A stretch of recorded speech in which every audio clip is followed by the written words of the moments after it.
Yo,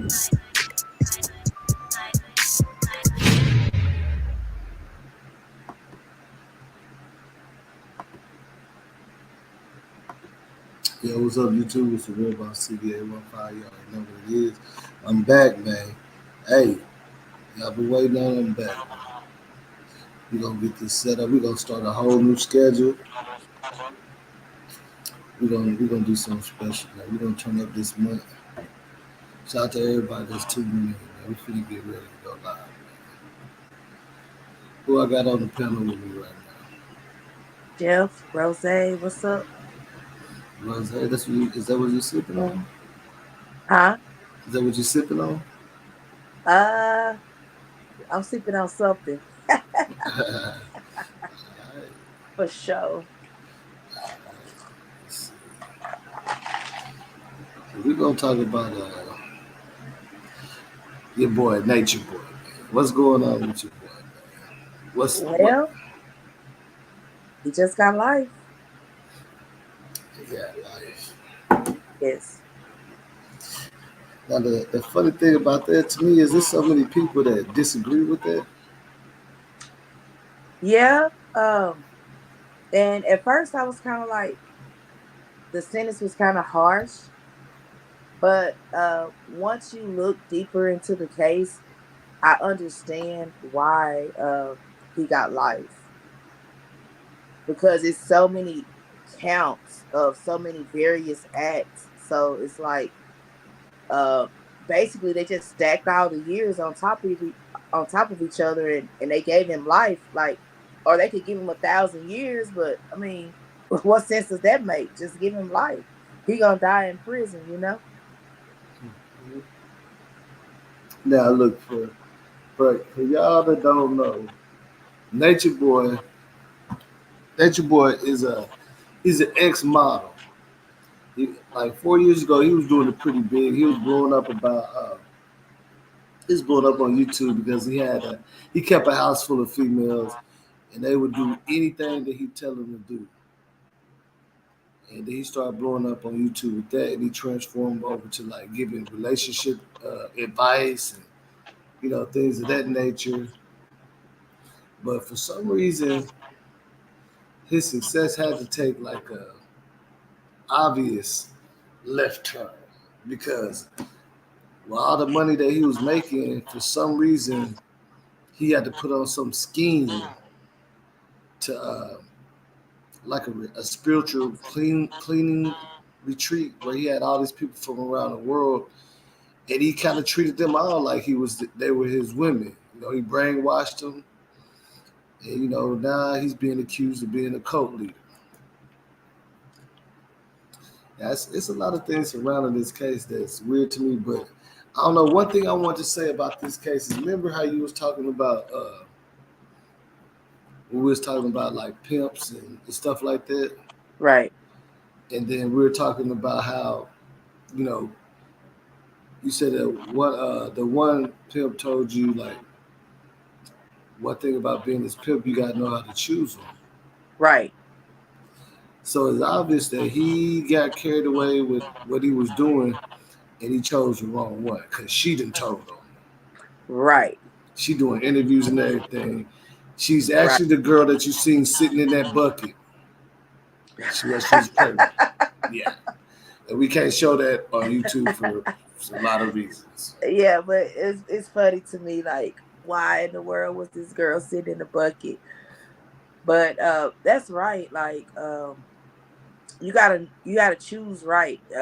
It's what I was told, and I was told that quote unquote real pimps knew how to choose the women that they knew were gonna, you know, go hard for them or whatever, uh, and never leave their side. And basically, you're right. He chose the right one, the wrong one rather. And when I say the wrong one, more than likely what happened is she thought she was number one and she ended up getting jealous. That's probably what happened. That's usually what happens with females, even Mm-hmm. in the underground world of quote unquote pimping. That usually happens. Like women will get jealous. You show somebody else too much attention, and they thought that they were exclusive to that type of attention, and then they turn on you, basically. Yeah, but now the reality of this one is like I felt like he just started feeling like he was untouchable. Yeah, and you know, that happens a lot. When people get big or famous or infamous, whatever you want to call it, uh, they feel like they're on top of the world, and they start making all this money. Money usually changes the way people view the world, especially if they're the ones who has the money. And you know, he got out of hand with it. He did too much.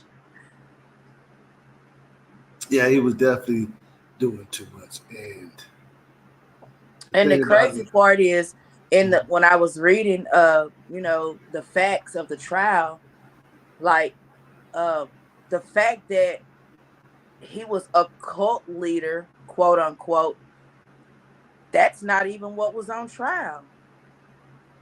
no, it So if wasn't. you read the facts, like, that wasn't on trial that he was a cult leader. What was on trial is all of the things that he did to these women, these females.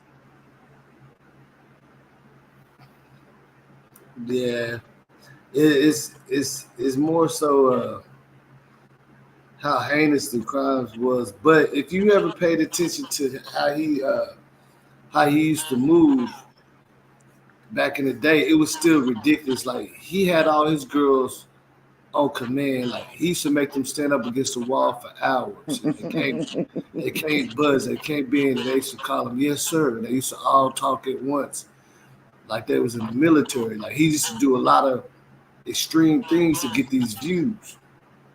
You see what I mean? He used to do a lot of stuff. And I think that just caught up to him eventually. When I first seen him, I knew like he wasn't gonna be able to do that for long. Yeah, I think it was more so of the abuse, like all of the revenge porn and all of this extra stuff. Like, what was that about? And holding the females against their will. Mm-hmm. That I think that plays more into why he got life versus the other stuff that he was able to get away with when he was on YouTube making all these videos and doing this and doing that. Um, it just became too much. Uh, he became too much. He became like a dictator in a dictatorship. Um, I'm just gonna do whatever, and if you don't like it, I'm gonna do something to you, and that's where the abuse starts. But see, and the crazy thing about it is he always was doing that crazy stuff.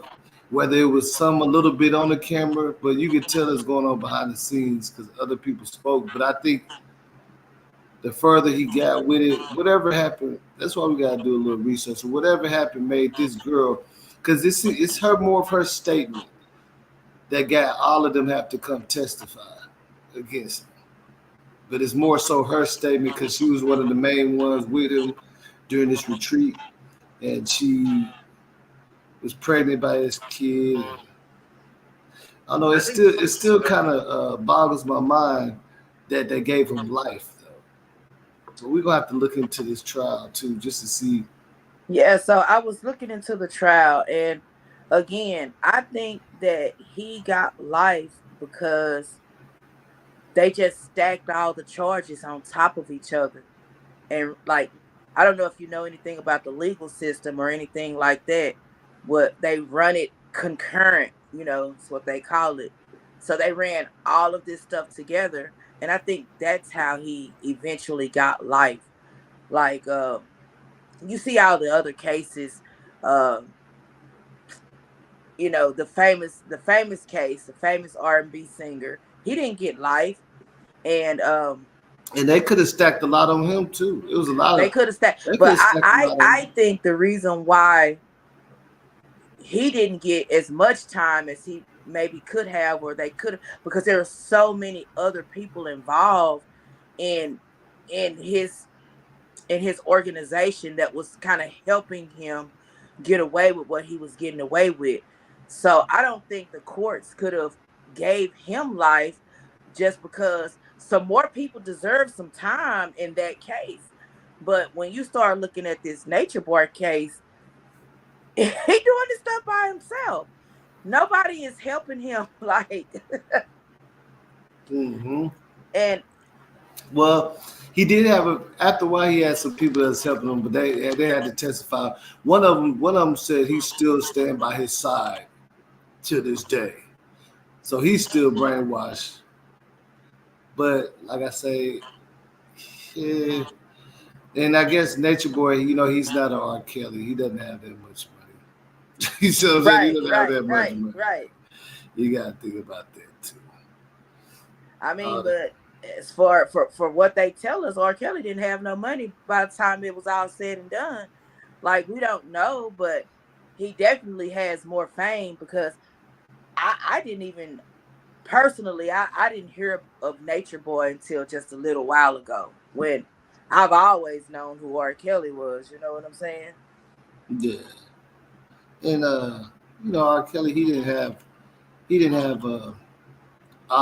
as much money as he usually had, but he still has some money. Yeah, I mean that, and he still has some people standing behind him as well. Yeah, from what I hear, he's eating pretty good right now. And he has some people with money standing behind him. Yeah, So for Nature sure. Boy, he don't have nobody with no money. He was the one with the money. And once the video stopped and all the streaming and all the money that was coming from the other venues, he didn't have anything. Hmm. Now, I got some stuff we can look at, but some of this stuff I'm gonna have to look at carefully because I don't want it to be nothing that's gonna mess us up. But I do want to take a look at his baby mama's statement because she been doing interviews and stuff. And just like you say, like we said, he was taking females, that had low self esteem, you know, was trying to find themselves and things like that. He was taking advantage of it. Let's just see what she got to say. Let's see. All right.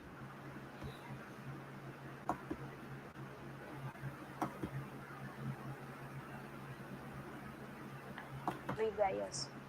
Did you ever catch him in homosexual acts? Yes, I did. Oh, wow. Like, One. This It was automatically starts off like living this. believe. So this is like, why?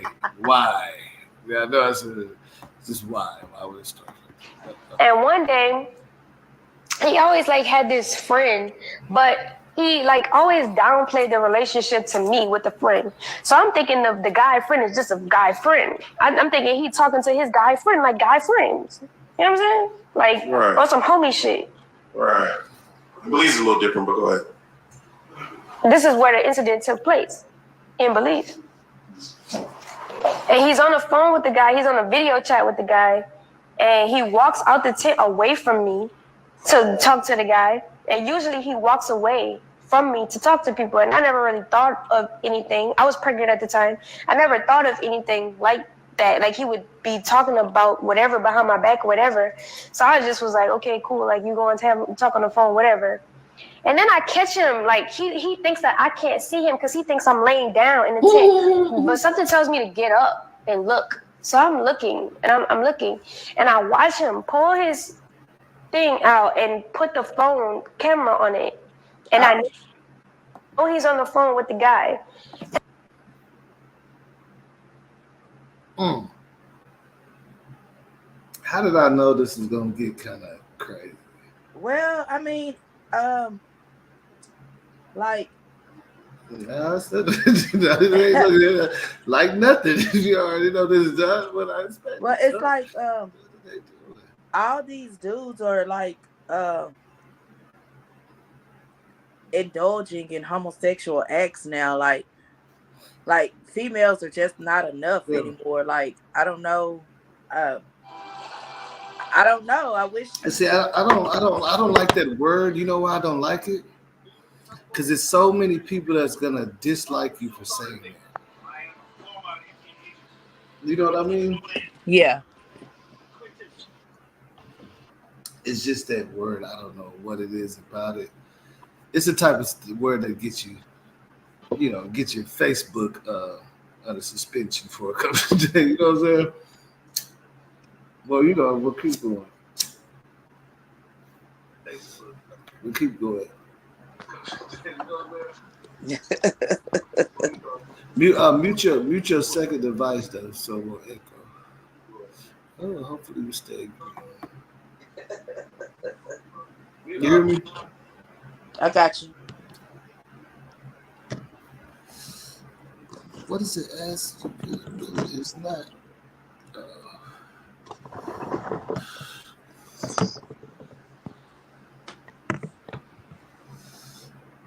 But we good. It's gonna go back and forth on this one, but we should. But yeah, keep going.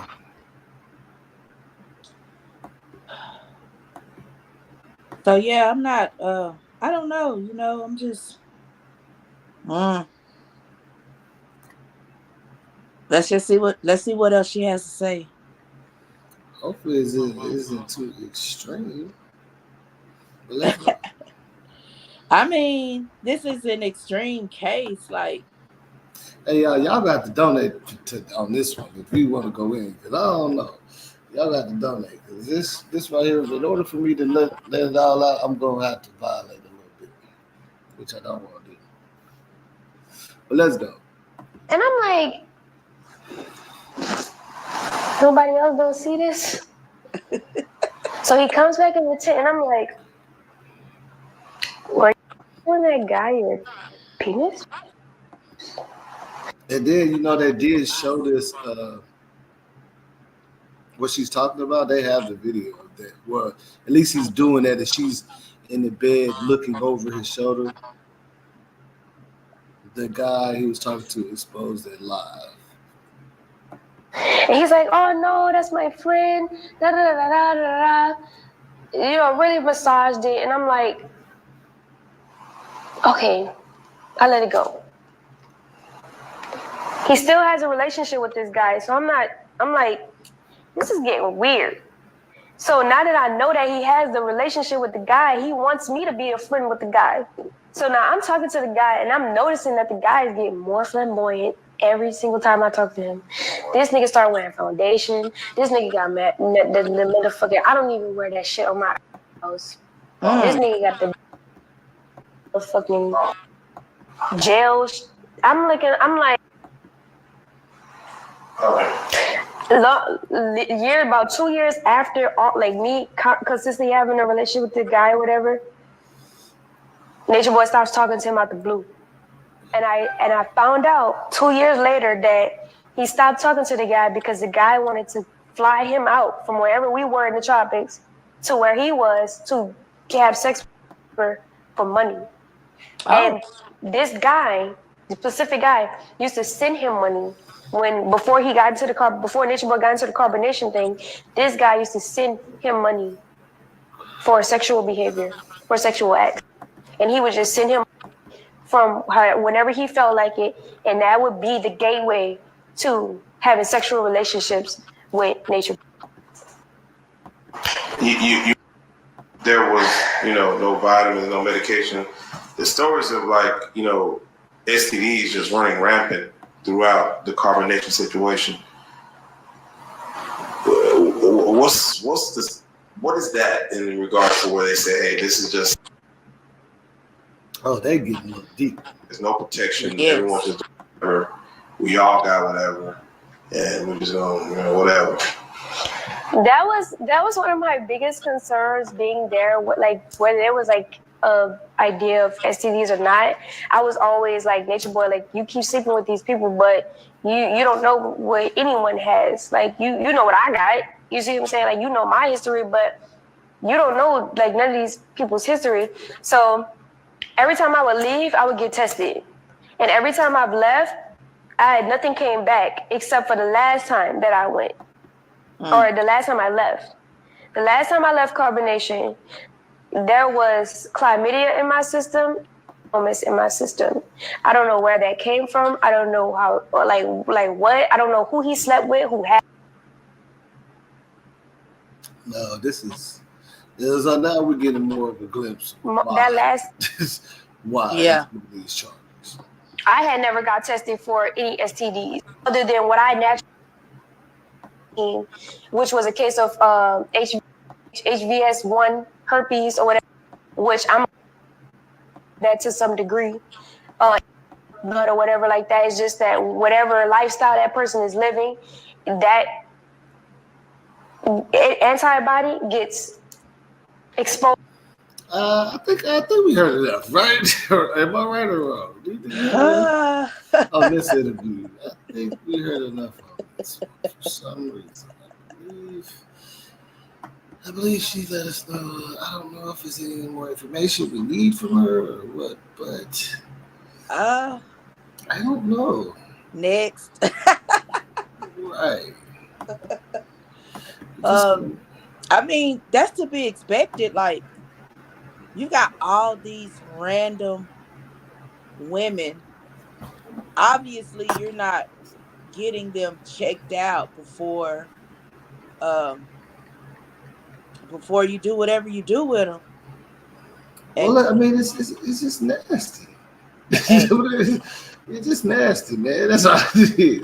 Nasty. I mean, but you got to think about how many guys thought that this was I don't know what word to use, like player. Like, oh yeah, he got all these women, and you know, you got guys out here living a life like that right now. They don't have all the women living together, but they're definitely running from woman to woman. But now, when you moving like that, this is the thing. This is the thing, right? And I hope there's some real ones listening because I never could understand this. Like I got a friend, right?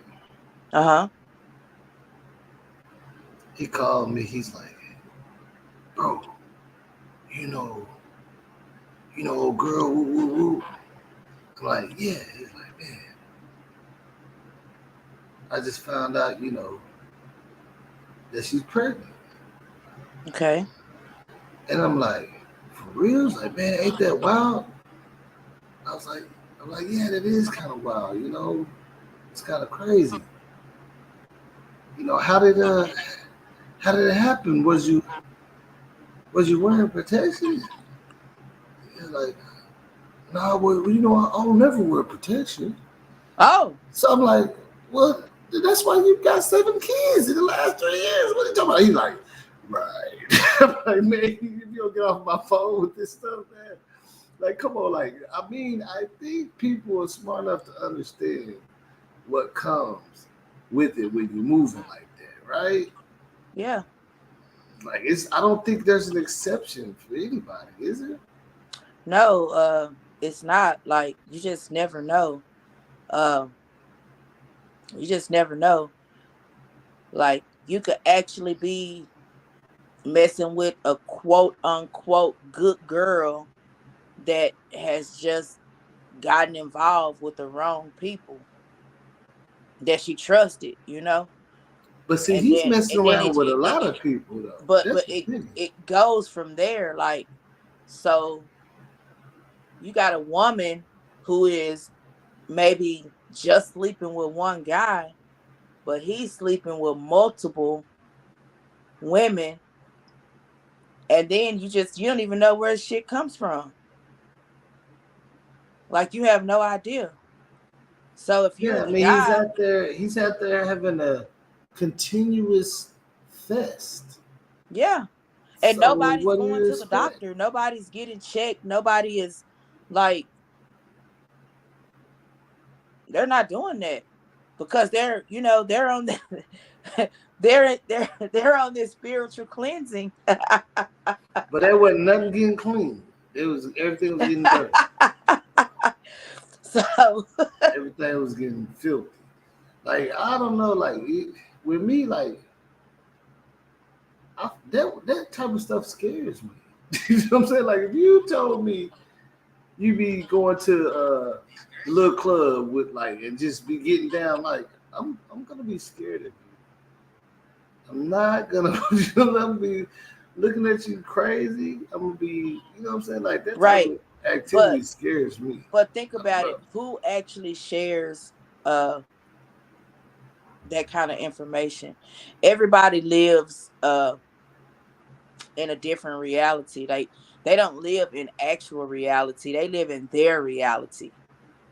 So nobody is sharing real stuff. Like it's not too many people out here that are like actually 100. Like how many people do you know that's actually 100? Like they're going to keep it real and they're going to tell you the truth about themselves. Nobody does that. Everything is, hush hush. I'm going to portray a certain image, and that's just what that is. I'm the image. Like I'm not actually myself. And that's why I say, man, it's like to me, I understand all that point, but it's just like it's a whole genre, it's a whole nation of people that haven't stolen before. Like all my pilots, it's a whole line of people that haven't done this and that before, these things before.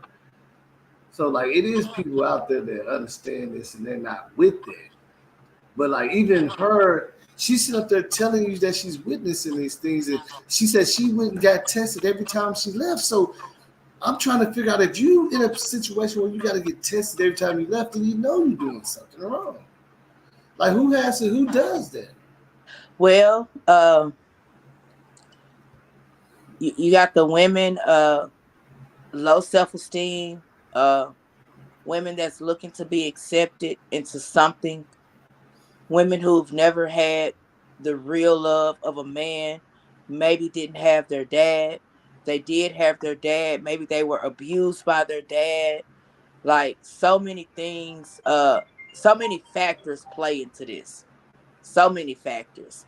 Because obviously it's something wrong mentally if you're going to even be involved in this. We saw this girl sitting in a bucket. You know what I'm saying? Like, who does that? But she was out there with him in the bucket. She had a baby with him and everything. Like, she had, obviously, she had some feelings for him, and she's watching all of this stuff. Like, even when she mentions she sees him go off and talk to the guy and show his junk to the guy or whatever, and she was still there. She didn't get up and leave. Who does that? Her and all of the other females that was there with her. And you want to like you why is she talking about it now? She stayed through all of it until he went to jail. So why is she talking about it now? Why is what it's crazy.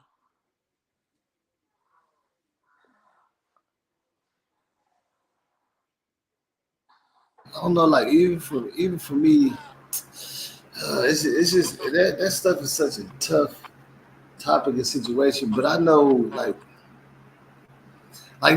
it's always a reason. It's always a reason to do what you're not supposed to do. You know, there's always a reason, Yeah. but it doesn't mean you're supposed to go fall for it. There's a reason why you shouldn't even have a 9 to 5 and just try to go into a life of crime and roll the dice. You know, there's a reason. Like there's always a reason, especially if you're looking for. And Yeah, it's the reason. We discussed earlier. We talked about polygamy, and we were discussing why we're starting to see more of this in the black community when years ago, you didn't see this, not in the black community. Why are we seeing it now? Because And it so, started getting popular. Um, but um, why is it popular? Why is it okay now? Why, uh I have my opinions as to why women will accept it now versus in the past. But it's my opinion. I again, um abuse from years ago. And then you just talk about, let's talk about our black men. Black man, let's talk about it. Um ugh. She just told you she saw this guy have conversations with his male friend, but it was a little suspect. Not more than suspect. It's what she saw, was basically.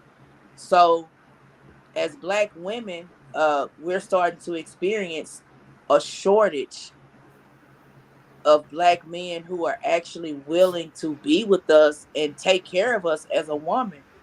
So now you're starting to see polygamy because you got one guy that's promoting, hey,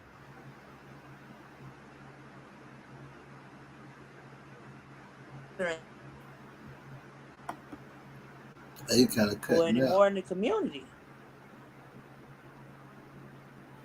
Yeah, and I mean, these things always existed, but it was just taboo for people to show. That was more done in private. It's more talked about. But when Oh they yeah, bring yeah. stuff to the to Back the in the to the day, internet, grandma swept it under the rug. Like grandpa had another family across the street.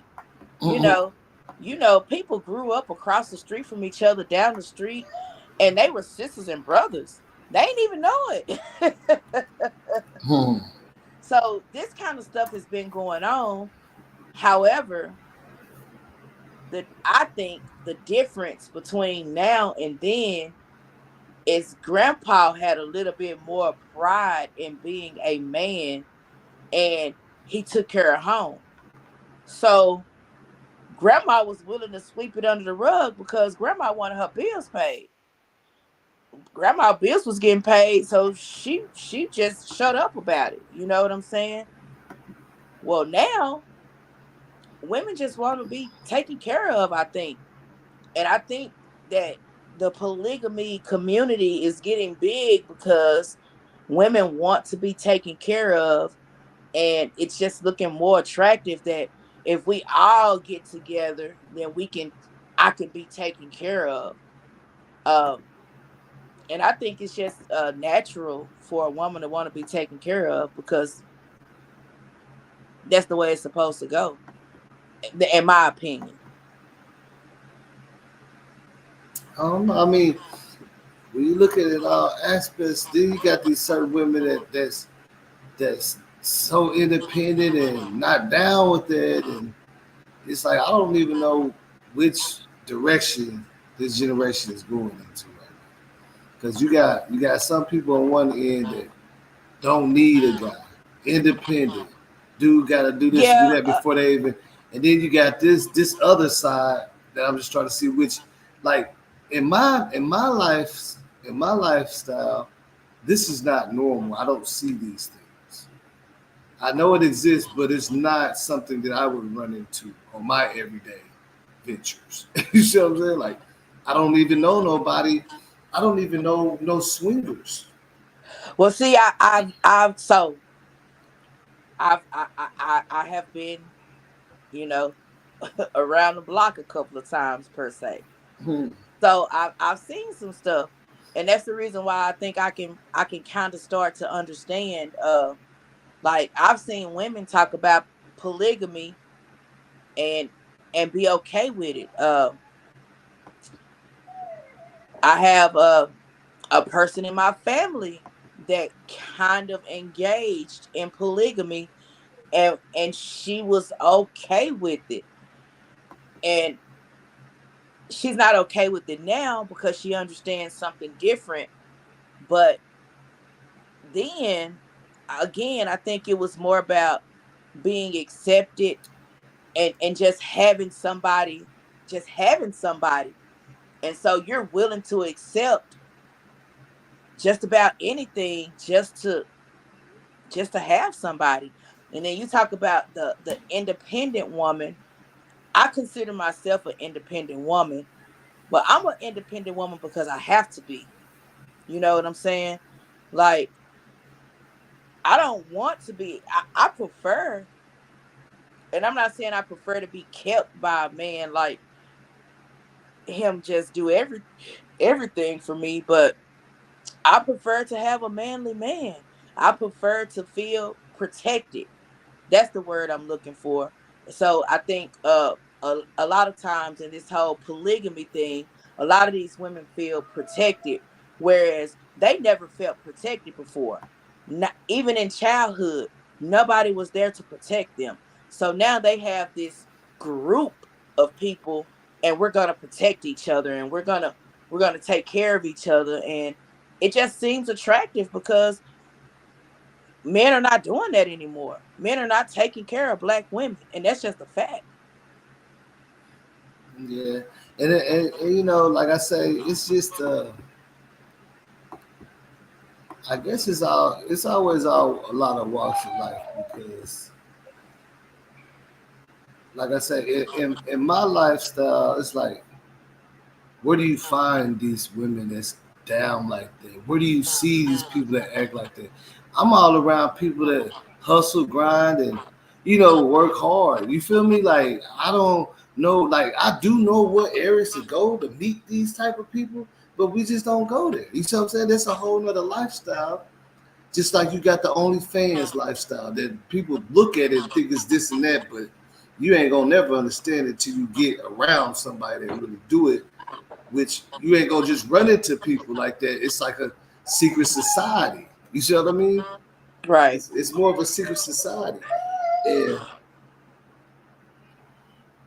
what's up, Sean Breezy? But like I say, I guess when you look at it like that, I mean, it's each his own because like I say, everybody has a different perception. Everybody lives in a different realm. Like I see some people that that can't find a man to take care of them. But all my homies still with their girls and take care of them, so I can't relate too much to that. You feel me? Right. But I I can can't really relate. relate to I it I, too I can much to I it. can relate to it because ain't nobody taking care of me. Ain't nobody here protecting me. I'm doing that stuff for myself. Now, I still believe in the black family. I still believe in the black man. Like I still believe, but there's nobody here doing that for me. So I Yeah, understand.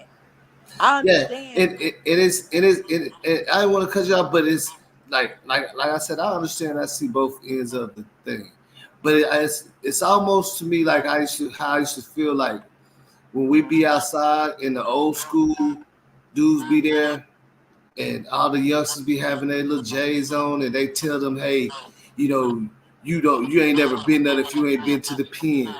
You're not gonna never do this, you're not gonna never do that. You know what I mean? Yeah. Like I really be having a problem with that because it's like you sit up there telling these youngsters that they don't have a voice because they haven't did 10 years. I'm like, why promote that? That's Why ridiculous. tell them? Why tell them they ain't gonna ever be there because of what you've been through? And I'm not saying you. I'm just saying in general. Like I just see it so often, because some people gonna latch on to one or the other, whoever they look at. So these youngsters, they come up, they see the old school, they see us, they see the grown people. They want to come hang out. But us as grown people, I'm trying to ask my older homies, like, bro, why you like y'all? We having a battle on who did the most years? That's whack. And why you now you and now and then when the youngster 2 years later he locked up, you like, man, you heard what happened to little homie? That's messed up. The little youngster stupid. I'm like, bro, you the one that told him he ain't a man if he ain't did at least 10. So think about how many guys think that being a man, a bigger man, um, is based upon how many women you can have. Hmm. Because there's a lot of guys that's promoting that too. Oh, you ain't never did this, you ain't never did that. Oh, you ain't, haha, you know, you ain't this, you ain't that. But that don't make you a man. To me, what makes you a man, I my personal opinion again is being able to have one woman and be faithful to one woman and take care of one woman.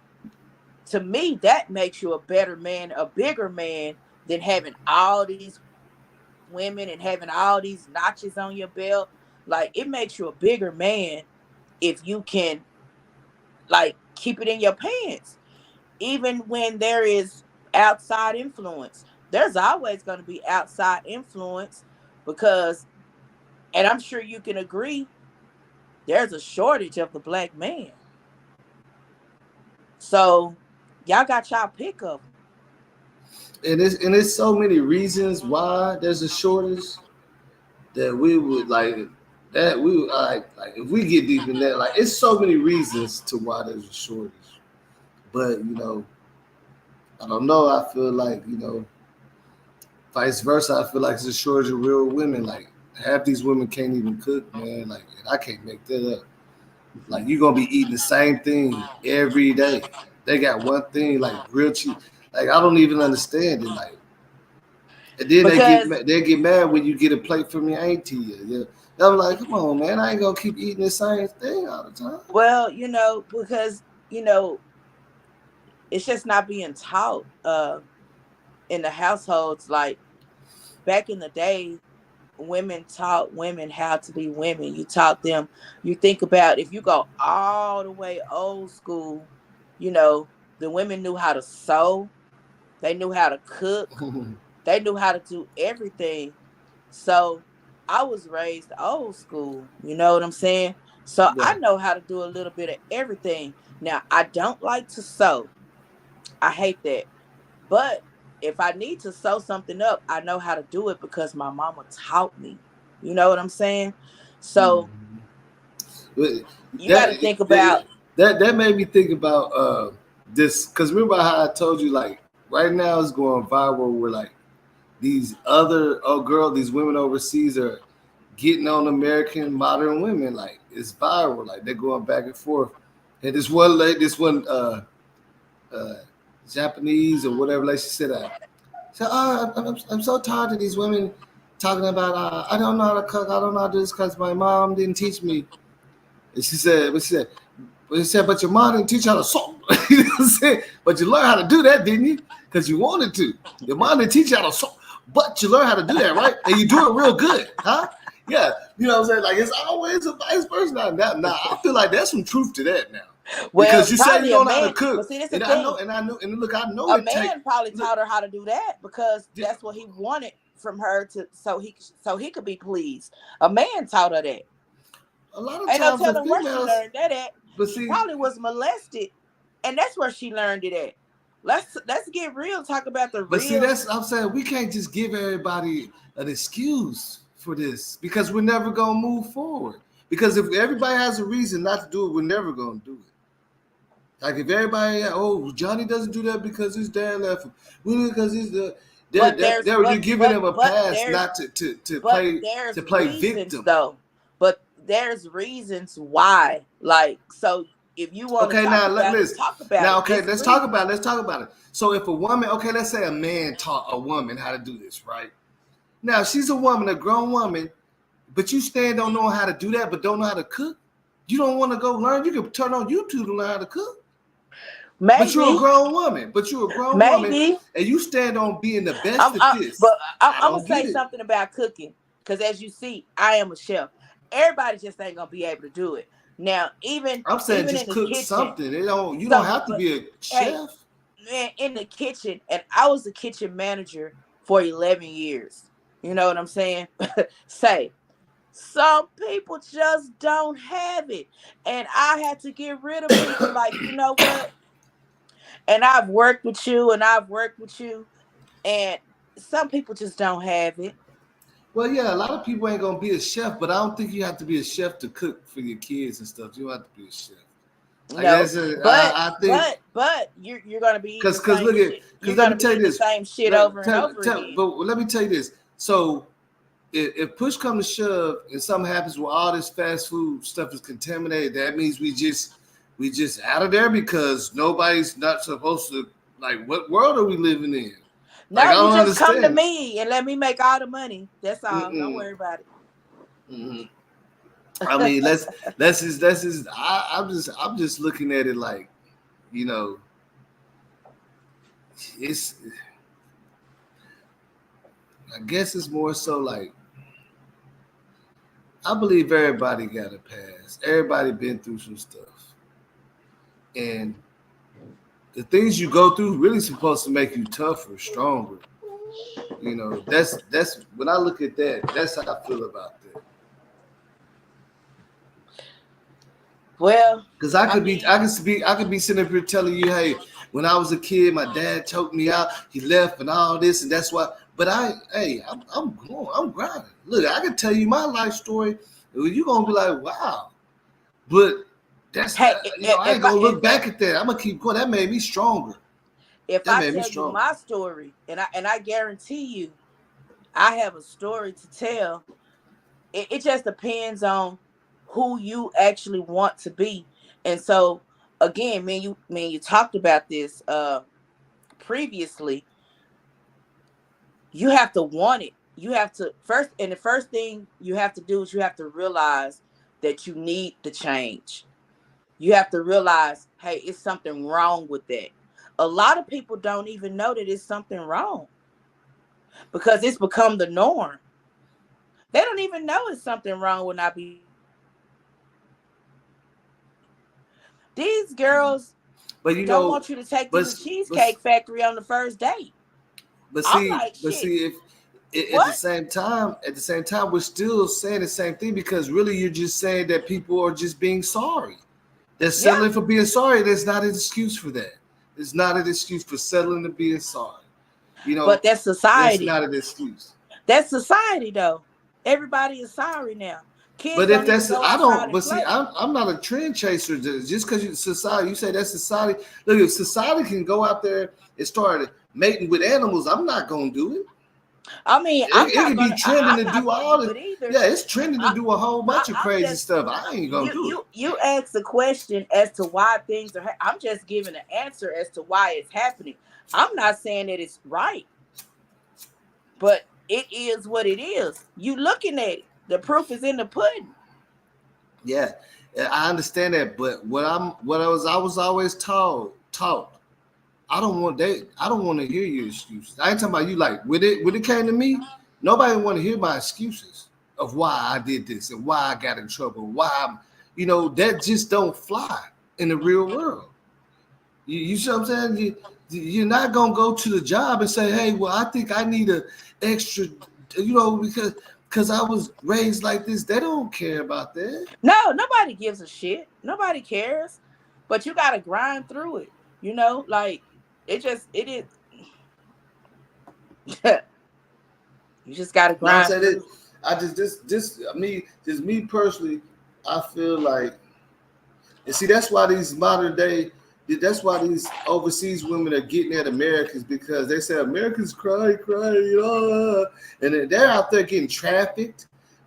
Don't never have a place to sleep, building houses out of dirt, and coming over here and becoming doctors. And that's what's going back and forth. They're arguing with American women back and forth because they're like, all y'all do is cry. Americans just cry. Oh, I was born. Look at how we live. We're sitting. They sit out there in dirt. When they going live, it's like 30 of them in a Hey, little let me tell dirt you hut, something. and they wake up And every I hear day and don't cry and go walk 3 miles to go get and some and water, come back. and I hear you, but Mm-hmm. the most abused person in America is the black woman. Whatever you can say whatever you want to say. We are the lowest on every totem pole, and we have to be the strongest. Like, and we are expected to know how to cook, know how to sew, know how to do this, know how to do that. and you need to survive this ass whooping that your man finna give you, and you need to survive the fact that he got 5 other women. Like we Yeah, but have see, to I do don't. this. That's what I'm saying. I Is don't that even look at is this. that I okay? don't. I don't even know no women that's living this lifestyle that you're saying. In my whole life, I don't know no woman that's going through that. Really? Yeah, none of my cut. Like I don't know. That's what I'm saying. I don't understand this reality of everybody. You know, everything gangster on this side, but as far as we ain't even letting no dudes beat up my cousins and stuff. They scared to beat on them. Cause they got some real, you know what I'm saying, throw kinfolk. Like they married in big houses and That stuff. that We had that's not a ever get a so call he so beating on so somebody. I don't understand. maybe that's in your family. You know what I'm Mm-hmm. saying? But in my family, there were no men to stand up for me. Nobody Yeah, came to but I'm protect saying me. you can't apply. Don't apply it. There's no Don't. I'm just dad, saying. I'm just saying. there's Don't no apply it for uncles, every there's woman. Just none don't of that. apply. Yeah, just don't apply for every woman because every But woman got their but own. it applies for a great deal of black women. A great deal of black women. Just because it doesn't apply to your family, it applies to a great deal of black women. But Because how we gonna? But I I'm saying know because I'm men that looking at the comments. We don't want to do that though. We don't want to come and say black women are the worst and y'all because we're playing the pity game. Because a lot of times they say black men I go don't through think this. I think Black, it's you just know what I'm saying? facts. I don't think it's not pity, it's facts. And because I'm not looking for a pity party. I get it Yeah, how I but live. you know we can't speak on a generation of people. We can only speak for ourselves. Like you can't just say all the black women has been through this and that. You know, there's a lot of black women that's living And like the how do you know hustles. I'm not telling you what I've been through? Just No, I'm just because saying. I can I'm saying it's still because the way stand. I guess it's the way that you're wording it. You know what I mean? Because you're wording it like you're speaking for every black woman in America. That's just not true. And I don't That's how people are again, interpreting it. but I said That's how that they're it interpreting doesn't it. apply to every black woman, but it applies to a great deal of the women. I have personally been through. Hey, you have no idea. Like we're not talking about my story. That's not what we came here to talk about. You know what I'm saying? We're gonna have to do a whole nother segment if you want to talk about my story. You know what I'm saying? But not only did I go through this, most of my close friends went through this.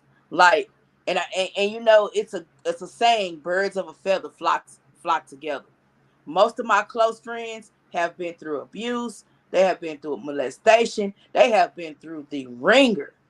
Most of my Yeah, friends have. but okay, but okay. So let me ask you this: if you've been through all this and you're not a sorry person, then why should the next person be able to be sorry if you didn't have to be sorry? Well, you know, You see what I'm saying? Because it's contradicting because you're not sorry. Now, I'm not. if you were sorry like that, then I understand why you're talking like that. But you're Uh, not like that. If you've been through all well, this stuff, you're not even close to it. So I'm trying because to figure out my mentally, I'm mentality trying to is understand that but part. my mentality is different. So every person is gonna handle situations different. So, Every person is gonna handle but situations different. okay. So majority of black women don't got a strong mentality. That's what you're saying. You said the Mm. majority don't have a. You see, come on, the majority of them don't got it. That let's be real, there, because we're gonna have to be real to the people I'm not gonna at say one point. I'm We're gonna not have to gonna be say real. majority of black women don't have a strong mentality because you see some black women like that's kicking butt right now, like they kicking ass. So Right, let's right. be 100. And those women who are kicking ass right now, they've been through some things as Try not to well. cuss too much. Um, I think I don't know, maybe they need some counseling or um so and the family structure plays a little bit differently. It depends on your environment, how you were raised. That's going to dictate how you handle situations. I was raised by a strong black woman. All the black women in my family are strong, like, and we had to rise above. See, we had no men to protect us. No daddies, no uncles, none of that. Like them was the ones who was abusing us, you know what I'm saying? So we had to rise above, and I was just raised different. So that's the reason why I can be the way I am, because I was raised by the strongest black woman I've ever seen in my life. May she rest in peace. But she overcame some things Yeah, that see that, and that's why now you understand my state where I come from because I was raised around a whole bunch of strong black women. Like they come and get down before the big homie and yeah, the uncles and stuff do. yeah, So I don't know nothing about all this. You can't do it. My 18 them would never heard of no stuff like that. I grew around a whole bunch of strong black women that raised all my mom, all of us, all six of them by herself. right. All my aunties by themselves. No food So stamps, no crying. I Get up, 3 understand. I jobs. So understand. that's why So when I see my mom and them do it, I have no sympathy for no right, other person that won't do it. got it. You see what I'm saying? I don't So get it. listen to me. Hold Listen on, to me. one second. Hold on. Give me 1 second. But you go ahead and speak. Hold on. So we're gonna take the flip side of it, and we're gonna talk about black women who were raised by black women who just further abuse their daughters. So again, I have friends, and these friends have had to rise above certain things. You think about a black woman who was selling her black daughter. Who the heck she supposed to learn from? What is she supposed to know about life?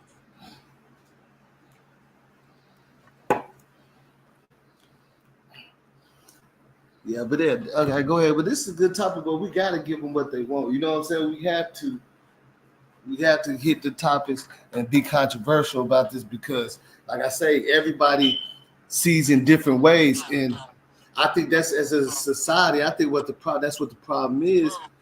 Nobody wants to put themselves in other people's shoes because you know that's just like how you learn.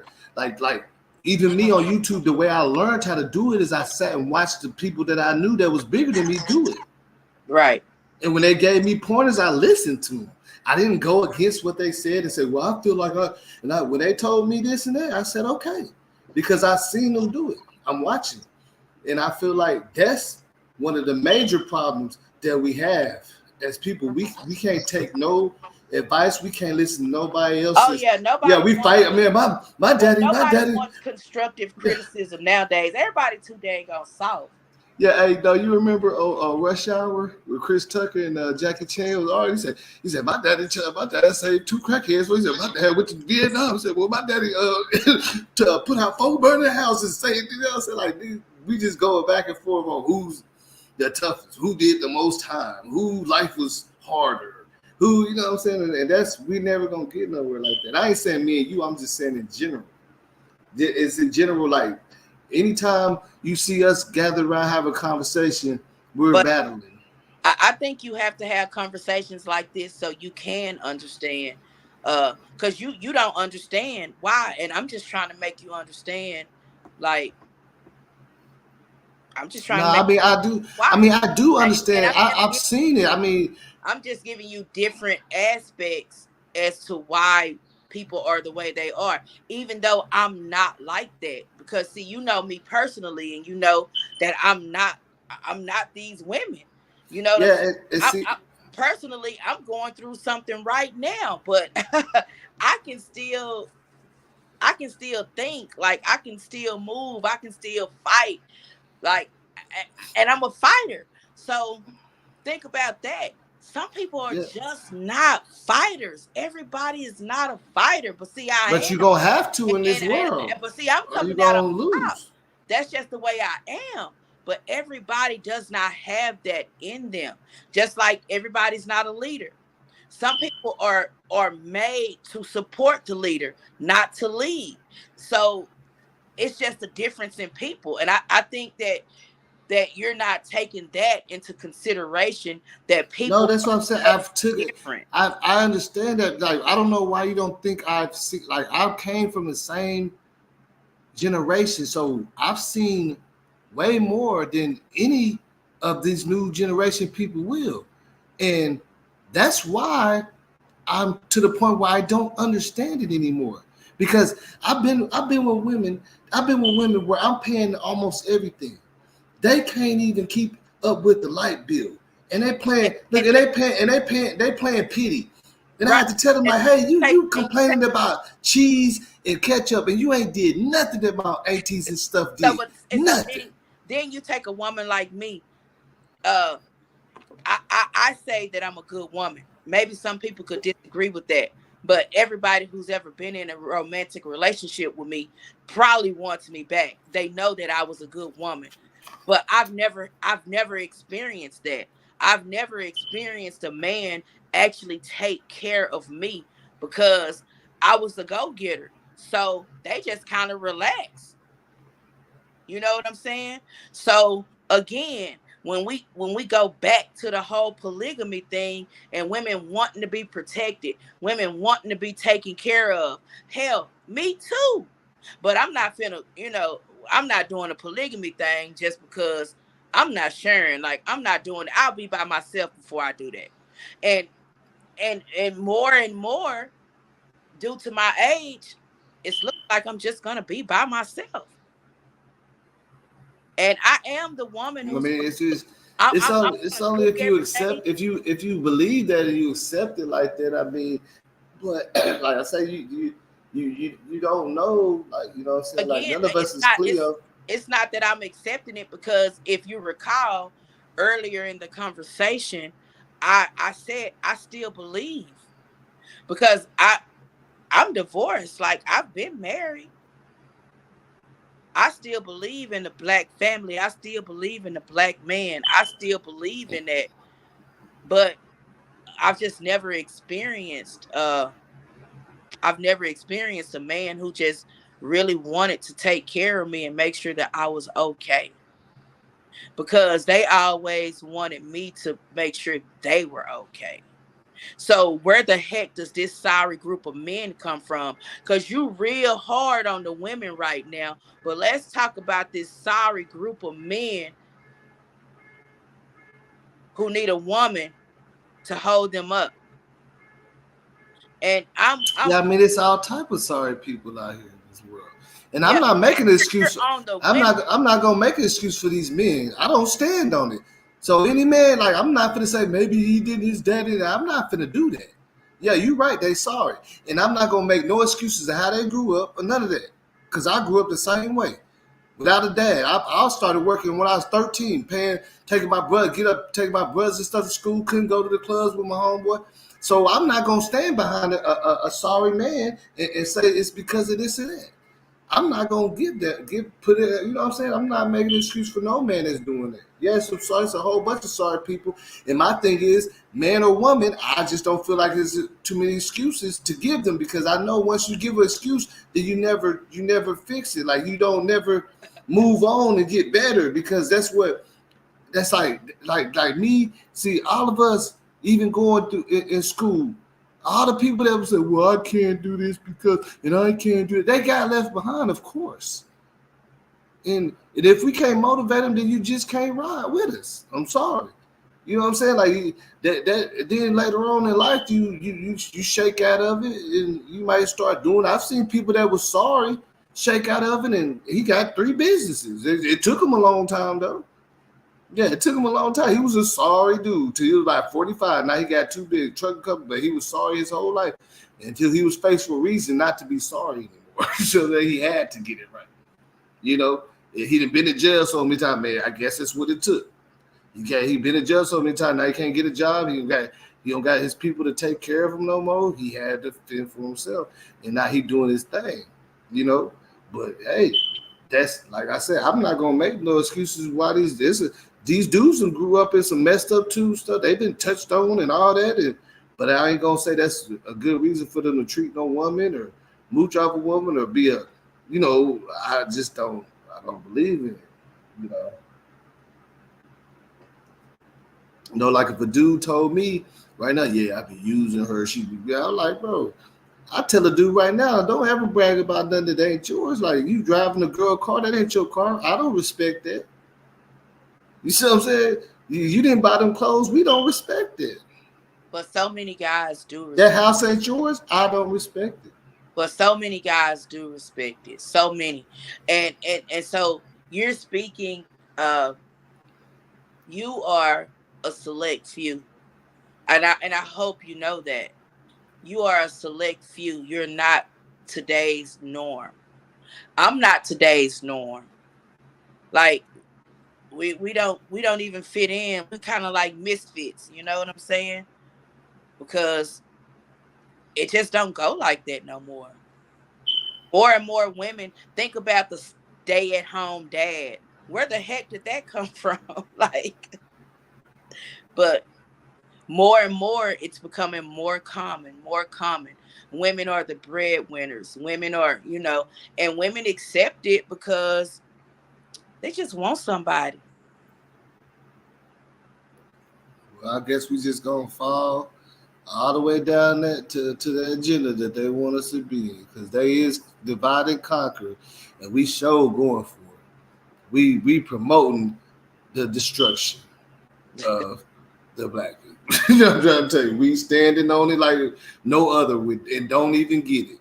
Don't even understand. We standing on business with that when it comes to them destroying all of the communities. Yeah, I mean, look, you go out to South Dallas by Rochester, they knocking all that stuff down, putting up condos and stuff. Oh yeah, oh yeah. So yeah, we And and all the people that's from there used to own them houses. They selling them and yeah, getting rid of the houses that they sons supposed to have for a little bit of money and let them turn it. Now it ain't even gonna be South Dallas no more. Now well, where we gonna go? the area that I live in, predominantly black area, Yeah, urban they area, the same thing is happening. You see it. yeah, The and brand normally brand and new normally houses. And basically what they're doing is they're waiting for these older people to die, and they know their kids are going to sell these houses because they don't want to live over here.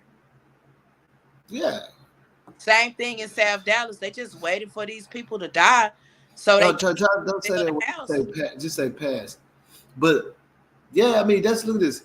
They're like where I'm from in Arkansas. My grandmama, she owned the whole block almost. My dad, as soon as he went back, he had a house out there. When my grandma passed, she still didn't let them people have it. She put all of that all the property in my 18 name that she knew was gonna be responsible. She said, "Don't ever sell these houses, man. This is our stuff. Don't sell them." And to this day, my auntie still holding them down. Some of them ain't nobody in there because nobody want to be out there. But hey, we keeping them. You Some just of them empty and just they from remodeling. a different place because, when my mama passed, she didn't own nothing. My grandmama owned them. My grandma like 90 some years old. So back then, you know, they was building. That's what they was on. And where I'm from, it's just more of a smaller area. It's not a large population, so it's all family. Like that's one thing that got to be handed down was the houses.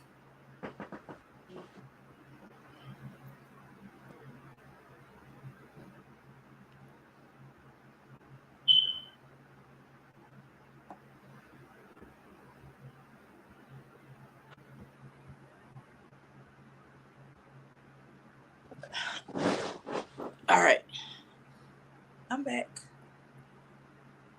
Yeah, So, it wasn't more so of as rich as just like where we was at.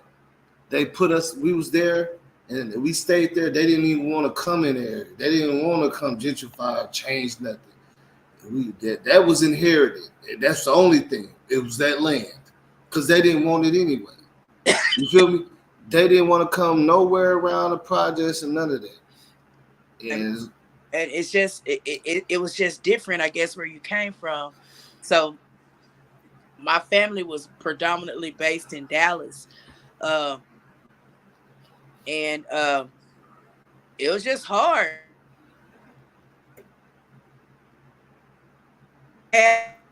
yeah, I moved to Dallas when I was in the third for that grade. whole time, or what she had. But for the women that I came from, just didn't have that. We just didn't have it. And So, my grandma, she was the only one that had that, so everybody else was broke. And I mean, she just inherited it. however, Well, really, what it a- was is she she was got able she sued the to. hospital. She sued the hospital. It was a big thing back in the day with her kids. She sued the mess out there. That's how she got there. Right. So she was able to leave a legacy. So many of our people, and you start talking about generational wealth and things like that, and building generational wealth, and how do you build generational wealth? Nobody is teaching this stuff in the Black community. So you see it in other races because they're teaching it and they're living it. Well, nobody is teaching that to us. What do they teach us? Go to school, graduate, get a job. That's what they teach us. So you And have to take we have bad communication skills. yeah. Well, you have Like to take you got to take it because upon yourself we'll to go listen to somebody else different. before we listen to our own. Well, but you've got to take it upon yourself to go and learn something different. You've got to do that. Like you've got to get out of your reality.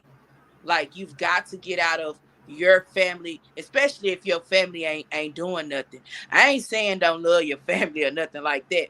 But if you see that your family has basically been in the same spot for generations, you've got to get up and say, okay, it takes one person to break that generational curse, because I think that generational curses are real. But you got to have somebody that's going to be an advocate for that family that's going to say, okay, this is enough. And what can we to not be like this? What can I do so my kids don't have to go through this? What can I do? Most Black people don't even have life insurance. You know what I'm saying? They don't even understand that a lot of different races have gotten wealthy because somebody passed away and they left them something. They don't even understand that.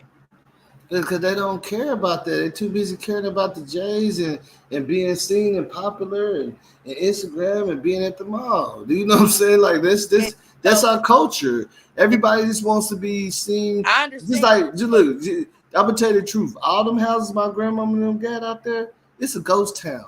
None of my people stay out there, man. It's a straight ghost town. Them houses just sitting there. Why? I don't know. Everybody want to be in Florida and all this and that, and they just, you know what I'm saying? Everybody just choose what they want to do, man. Like, it's only the people that actually and just hit in them houses is like the old people that can't do nothing no more. It's more like a nursing home out there. You feel me? yeah, That's the only people that's moving is the old people that can't. Like the ones that they're coming back to them when they too old to move like that. That they gotta sit down, you know. And that's another sad fact because I feel like everybody could have got together, but for me it ain't about I don't really want to judge nobody, uh, you know, moves and stuff because even I could have came back and put some money in there, but the way people is, they would have felt some type of way probably. You know what I'm saying? Like I can't make this up. Like it's just a continuous thing that I just feel like we not gonna stop because we want to be big without actually being big. As long as somebody thinks you're doing good, we're fine with that. yeah.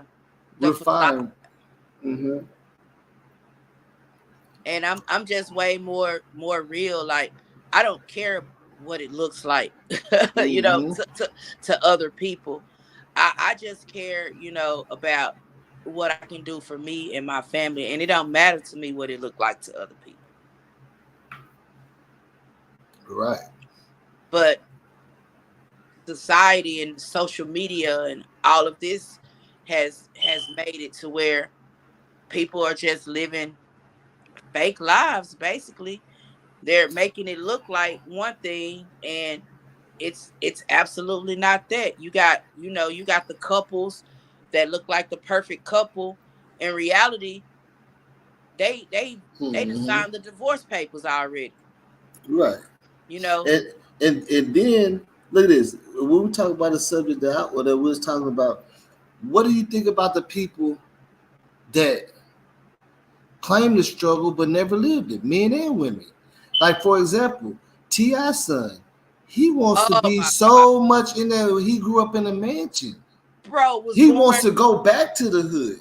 bro was born with a silver spoon. And Like he claiming. So my thing is, what about the men and women that are claiming this victim and portraying all this stuff and they ain't even had to live it? I'm I trying to figure that out because I know the new generation, a lot of these new generations got taken care of. You know, they don't walk to school no more. They don't do none of I the mean stuff we did, man. They and, got iPads, and I iPhones, and I and I virtual reality glasses and stuff. I'll be real with you. Like, I have a kid that's like that, like privileged kid. Like, she has no idea what it's like to struggle. Like, she Right. has no idea. Never walked to school. Never. I dare her to walk to school. I never let her walk to the store. I never let her do any of that stuff.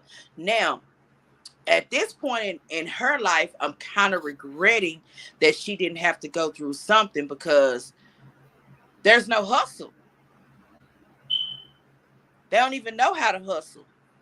Yeah, that's why I say, like, now you understand what I'm saying? Because I sit up here and we could be watching the game and dude be really be just or female, dude or female, really just be claiming the struggle. And I'm like, bro, you didn't go through that. Why is you even acting like you? Like, I see it too much. Like, bro, you did not go through this stuff that you talk They about think that you like you lived it because you've been yeah, they watching think TV and it stuff, looks or good. your cousins went through it. Like, bro, you Yeah, good. Like, they you think need to it get look your head up. Like, they you good. good. It look good. It sound good. It look cool. But I'm here to tell you that going through ain't cool. Not knowing where your next meal gonna come from, that's not cool. Like, that's the struggle. I've been there.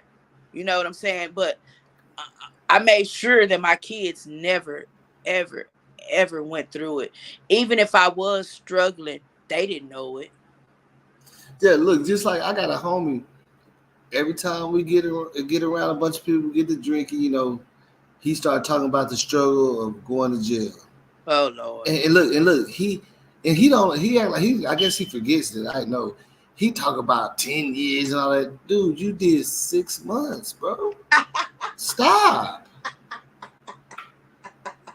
You did 6 months, bro, and got out with still has your car in your house. That you, man, come on, man. You did 6 months because you told me personally.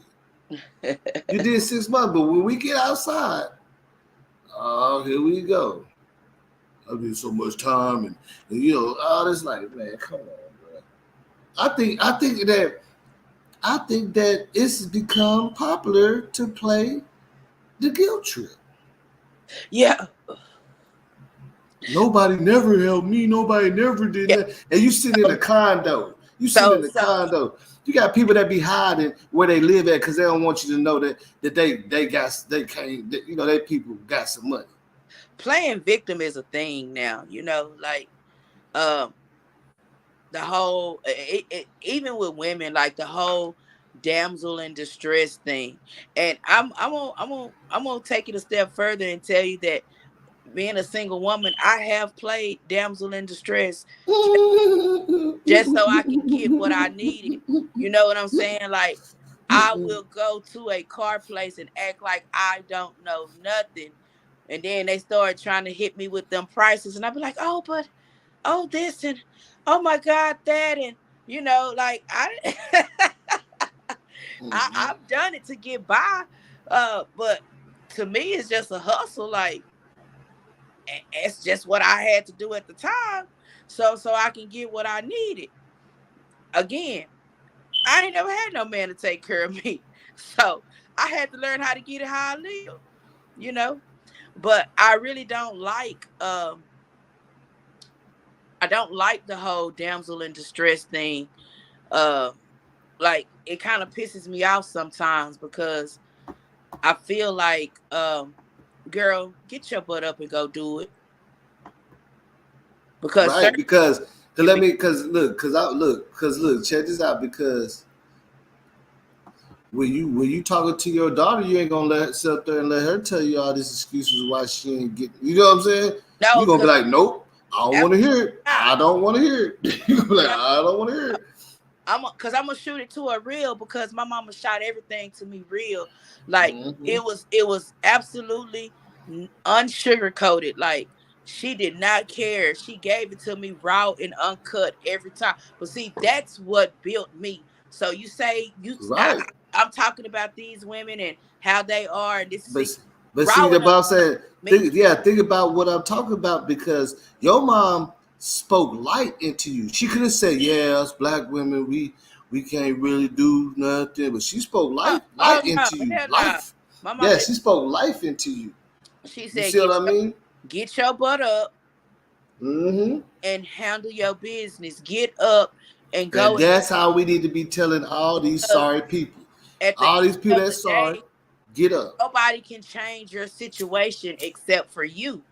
Right. Nobody can change it. You're the only person who can control what happens in your life. Well, you and God. Let's give everything to the and every chance that you got to wake up in the morning, you got a chance. You got why? Look this. Why? Let me ask you this. Why some people sitting in the bed smoking blunts all day long? Then you got some people waking up top in the morning with no job, going out there getting stuff.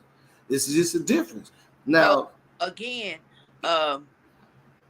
you just got to look at people they're just wired different. Again, I was wired differently, and I made the decision that every day I woke up, I wanted to be somebody better than who I was yesterday, every single day. So if I'm gonna learn something different, I'm trying to learn something every day. I'll listen to somebody, see what they have to say, because even if they're not saying the right stuff, I can learn what not to do. You know what I'm saying? So right. Me personally, and I'm a reader, so I read. You know that, but I read every single day. I like to learn stuff. I personally, I just want to be better. Every day, I want to be a better person. So you don't have people. They're just not like that anymore. Like people don't be better, and the reason why they don't want to be better is because they're not willing to accept that they're not okay. They're not willing to accept. They're not willing to accept that they're sorry. They don't want. They're not accepting that. So how can somebody change something about themselves if they can't accept what's wrong with themselves? Well, let's use Natureboy's baby mama that's on that interview. She said when she first went to that retreat, she was trying to do spiritual cleaning. She was in a bad place, and this and that. And like we said, he take advantage of the weak. And look at her now. Look how she's talking. I guess what's messed up is it took all of that for her to snap out of it. You see how she's talking now? She snapped out of it. She's going and getting it. She's doing big interviews. She's going to get it. Also, I'm going to say this about, and I'm going to say this about some mothers, because not all mothers. So the baby was probably motivation to be better. And I'll tell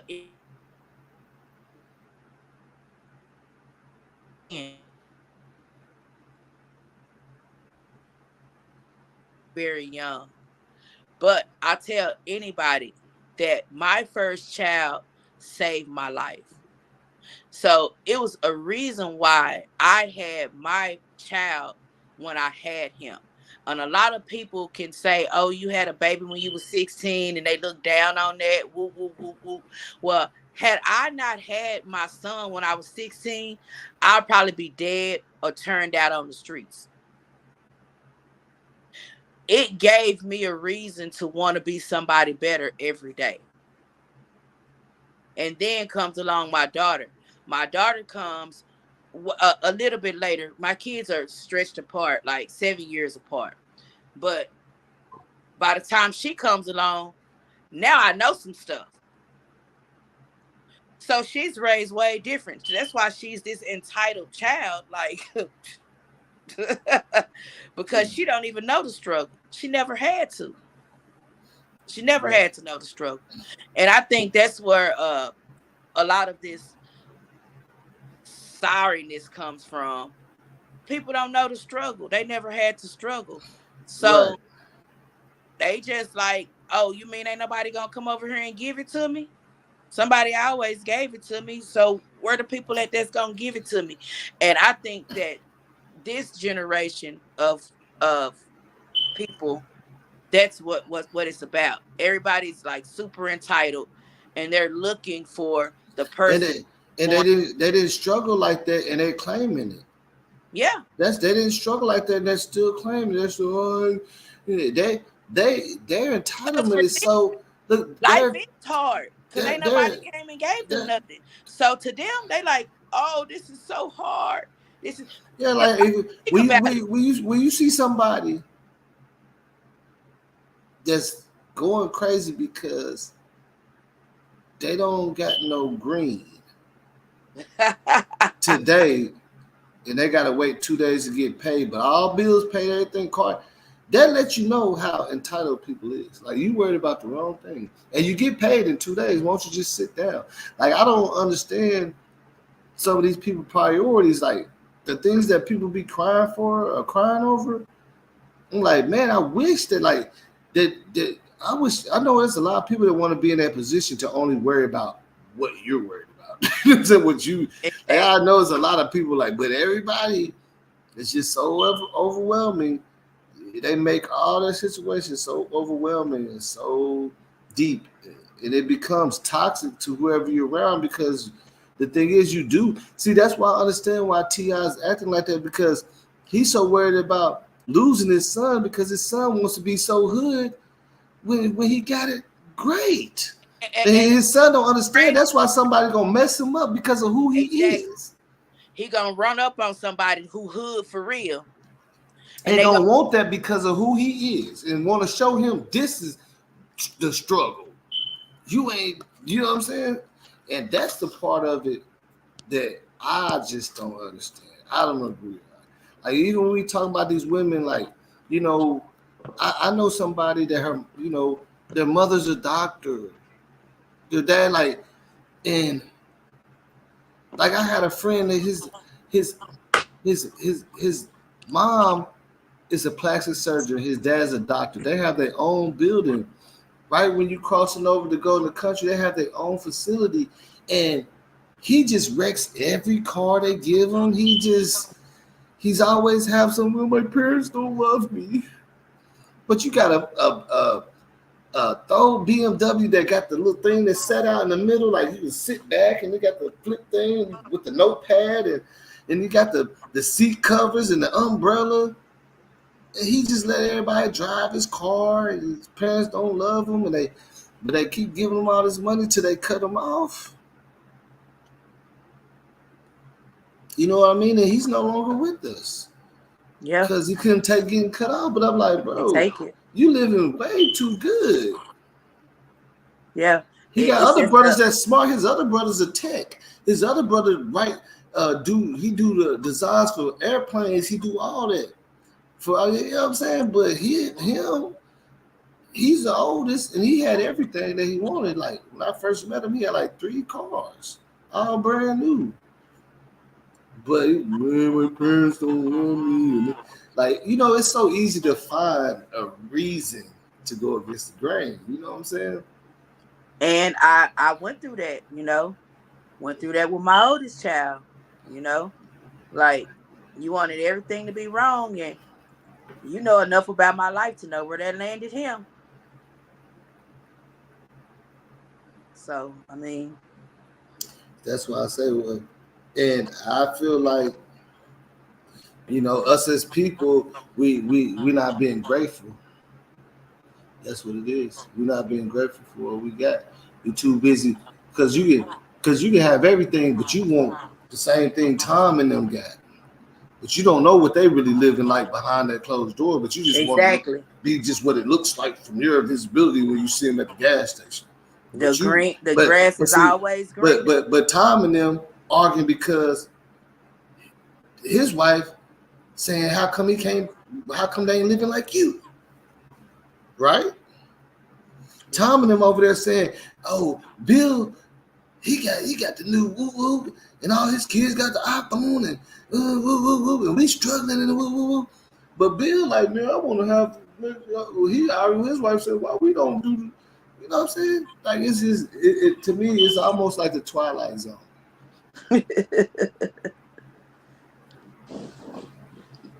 It really is. It's almost like the Twilight Zone, and that's what's so funny about it is, everybody. Remember I told you that chick from Dallas? She took her husband out to Jamaica on his birthday, gave him $10,000 in that Bible, gave him the ring. She's going live. It's 100 people watching. They're like, "Oh, I wish. Oh, girls, congratulations, y'all make me." And then the next day, when they come back home, he ended up doing it in the streets. Left her in the car, and now everybody's like, so the facade again. Everybody's scratching their head like, what? But so again, I talked about the facade of social media lives. That's basically what that was, because she did all of that, but who's to say that he wasn't already abusing her? Who's to say? Like, nobody knows, but people want to put on a facade that they have this perfect life. Oh, I'm doing this. I got money. I'm doing that. Woo, woo, woo. I know people. I know people who put on a life, and I'm doing this and I'm doing that. Well, they're not telling people that, oh, I still get Section 8.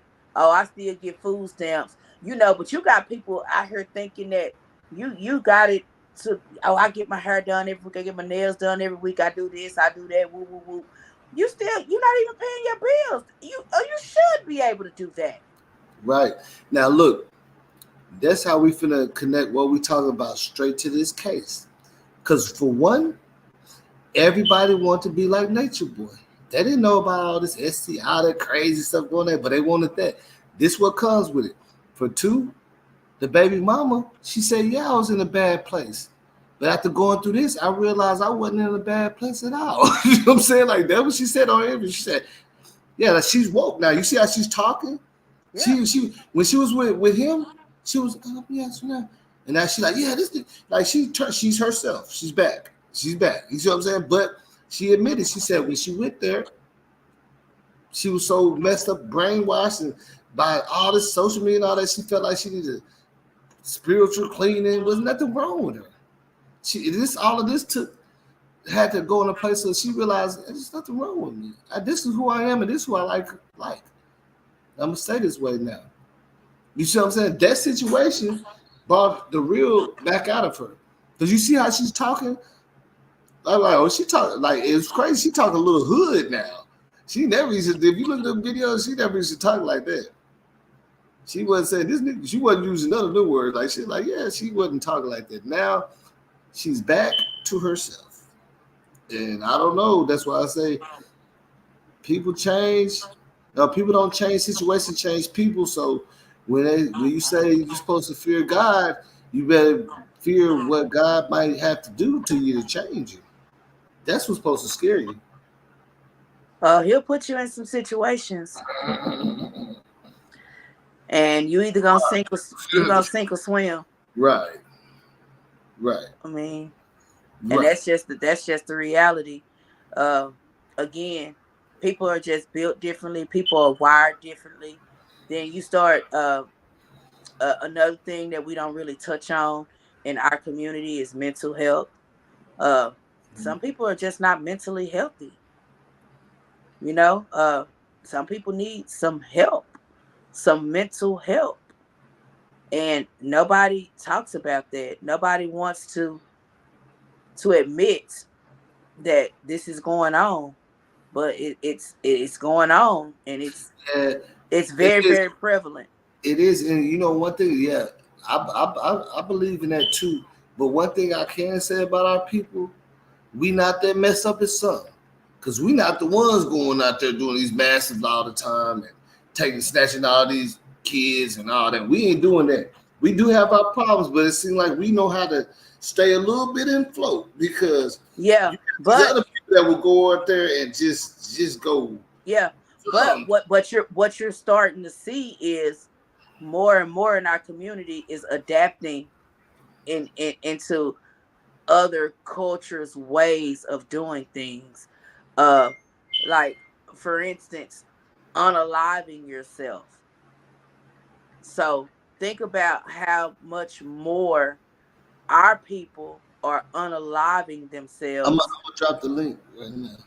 Yeah, versus uh, the way it used to be.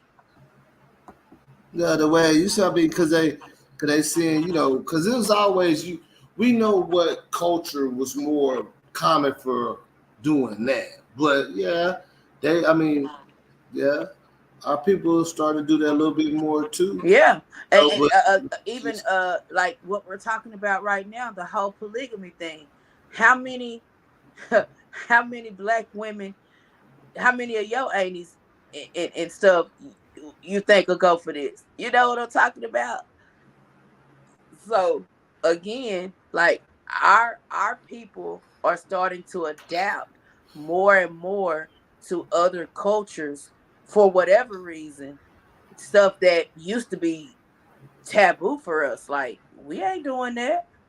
and what he's doing, I think his what he's doing is way deeper than polygamy. Like Yes. he's going way. See, he got out. See, that's why I wish you could have seen some of the videos he did back in the day. He let that go to his head, man. And because everybody was like, "Well, that's cool. You finna get out of line." We all knew it. He took it to a whole nother level. He should have just stayed where he was at with it. He started coming up with all this retaliation, all this stuff, and then throwing these fake retreats, and it started a cult. Like, why? He lost his mind. Because even as a human, why do you need to? Because why do you need to obtain and consume all that?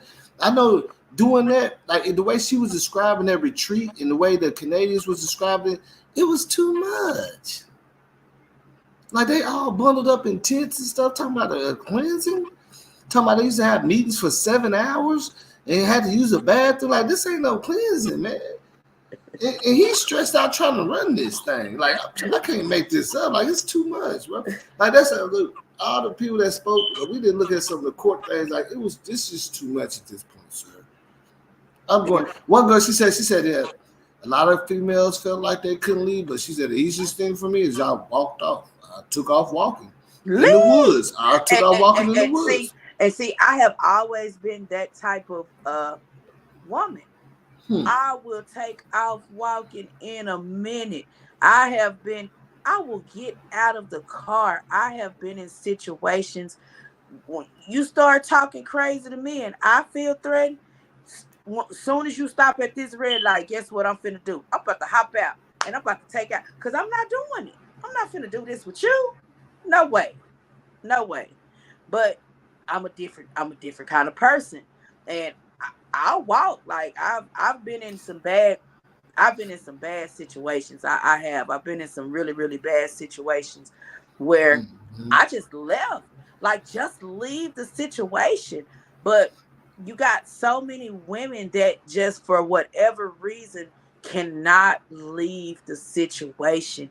And I don't even understand it. Because Like they got to see that lady. She came from, I think she said from Virginia. So she wasn't tied to him like that. She was just one of the people that's joined the retreat. She wasn't the main person that started with him. But she said she sat back and watched everything, and she started realizing it's not for her. But a lot of other girls started it with him. So they felt like it was. And she said, yeah, she couldn't really never comment or talk to none of them and tell them, because it's his thing. So the only thing she could do is give some good advice. Hey, if y'all don't leave with me, forget that. then Girl, save yourself. That's yeah, that's what I'm saying. If y'all don't leave with me, then I save can't do yourself. nothing about it. Like you just going I'm just going to get up out this situation. Like, Right. and sometimes it's a hard pill to swallow. Um I like I said, I've had to come out of some bad situations, but I'm gonna come out swinging. But that's just, I'm a different type of person. What's up with it, foolish? Man, chilling on it. Just got home. About to eat this food. You know what I'm saying? Trying to tune into what the world talking about. So man, do you know about? Have you ever seen Nature Boy before? Nah, actually, I think we were talking about him a few days ago, and you kind of put me on to him. So I'm trying to do a little research right now because Well, I think. Well, go ahead and say what you got to say because I I'm think gonna just there's give you a been little. I'm gonna give you a little breakdown. Okay, so when I was doing YouTube, one of my subscribers said, "Hey, there's a female." She said, "You need to check out Nature Boy. That boy going dumb. He got all these females like he on some real pimp type of stuff." I go to his page. He got about 5 girls staying with him in his little mansion. They all right. he keep them lined up on the wall, standing up on the wall for hours, and he walk up Mhm. in there. They all say Nature Boy all at the same time, and they just do everything he say. But that was like 3 years ago. Now this dude just switched over and did like a whole spiritual cleaning retreat where Right. people from all over the country came because he's Nature Boy. He's Nature Boy. They signed up for this thing, and it backfired on him. And one of the girls he got pregnant told him they gave him life, bro.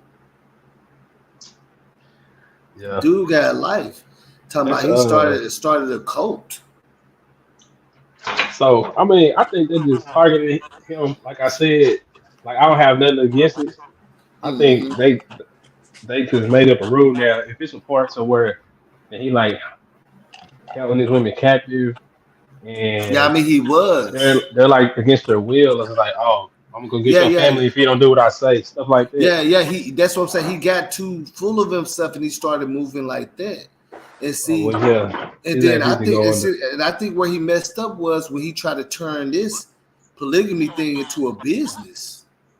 Oh yeah, Yeah, you can't be freelancing like let's just imagine that we say, hey, so it really wasn't we mutual. doing we doing a 2 year spiritual cleansing, and you got all these people coming from all around the world to this little island or little place in the woods, Mhm. and when they get there, they don't know what they signed up for. Yeah, that's Like he true. turned this, and he got the girls, which makes it look good for him when they pull up. They're like, oh yeah, they're all good manners, but nobody knows what's going on behind closed doors. Right. And now you out there signed up for this, and now you're seeing this strange behavior. It's almost like get out, like get out. You know what I'm saying? Yeah, I think yeah, that's what messed him up when he turned this into a business. yeah. That's true. I mean, because at the same time, shit, if you see Hugh Hefner, all them girls got paid and became stars after what he was doing. You know what I'm saying? Yeah, some of them did, Dude, but dude got greedy. Dude but he got did it. greedy. He did a lot of things that would be considered heinous, but it was just more brought to attention when he put it on that level because, like I said, he turned it into a business. So now it's not just polygamy. You know what I'm saying? With Hmm. your few girls, you turned this into a business. It's like if you was doing that and then you turned it into a venue and involving 100 people that's not signing up for that. You see what I'm saying? We supposed to be going. They supposed to be going for a spiritual cleaning. Yeah. Not none of that other. Oh, Not none of that other I see stuff, what man. you're saying. Yeah, he You was doing talking some about you want bullshit.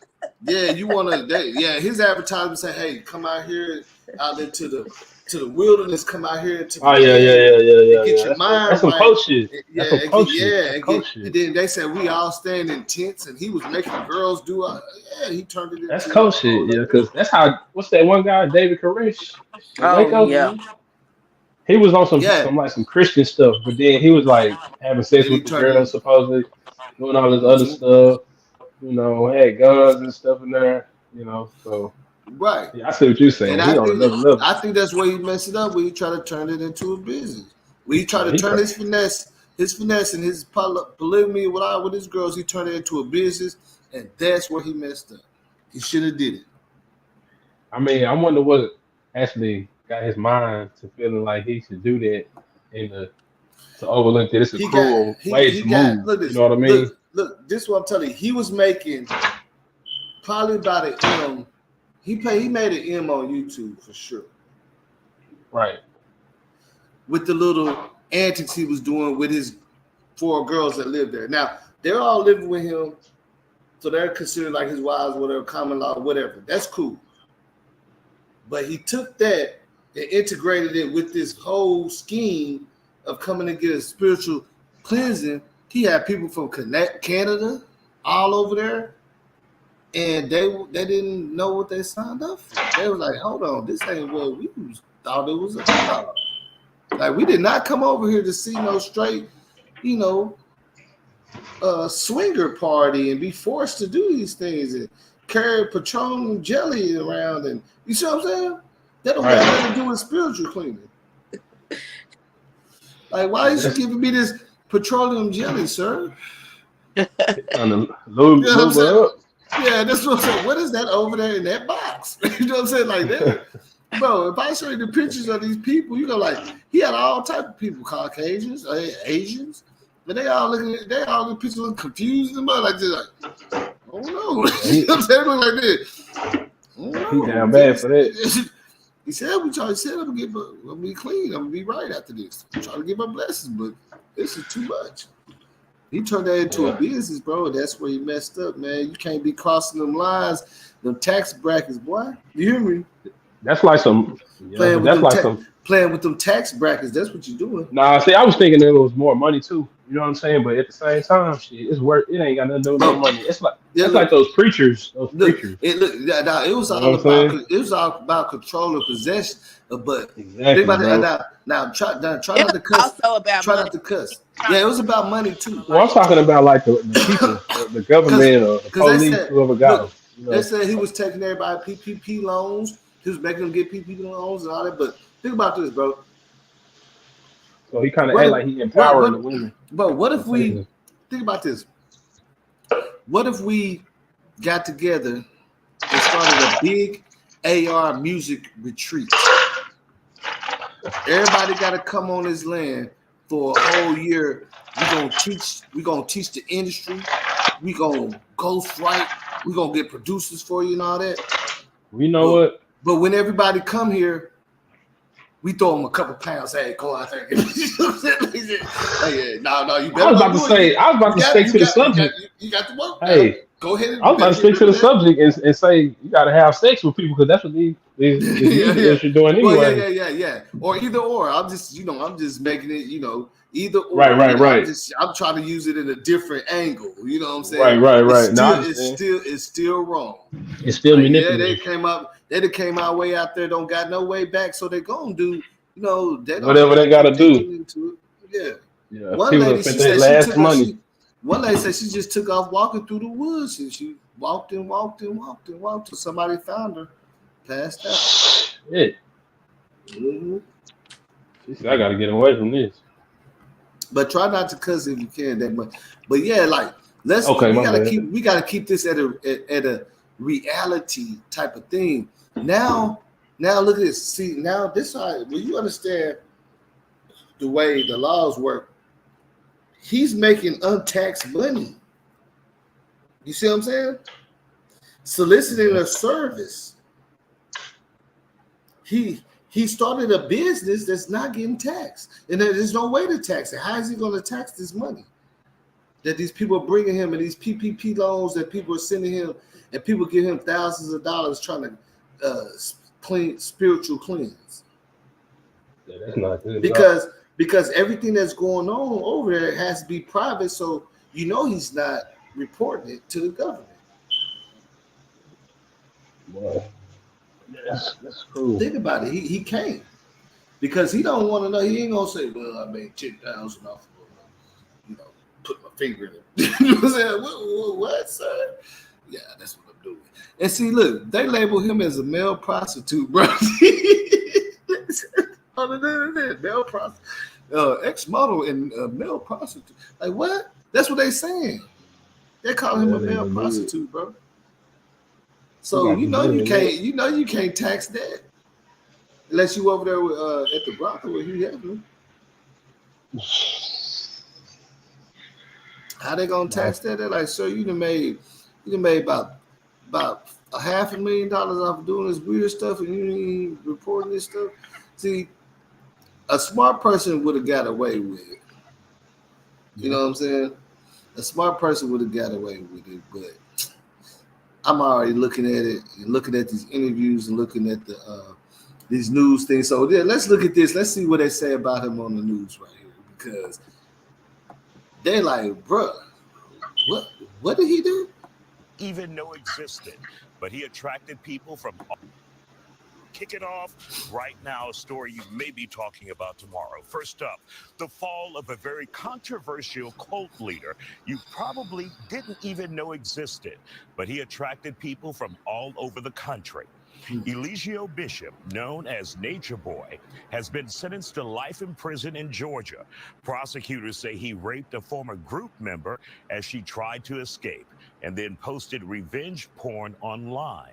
Natureboy led the group called Carbon Nation, which encouraged being naked, pooping on trees, requiring followers to give Natureboy their money, and allowing verbal abuse like this. That's a good one. Slap a like the sense, like stop wasting our time making about you. It's about me. Rub my legs and my toes and suck on my toes. And you can say it's abuse, but please leave. Now, many of us have always been intrigued by a person who can manipulate so many people with just words. Joining us to talk about it tonight, Todd Smith, CEO of Regal Media, and therapist Dr. Jasmine Boone and Dr. Angela Jones. So, Todd, what do we know about this guy so far? He was found guilty.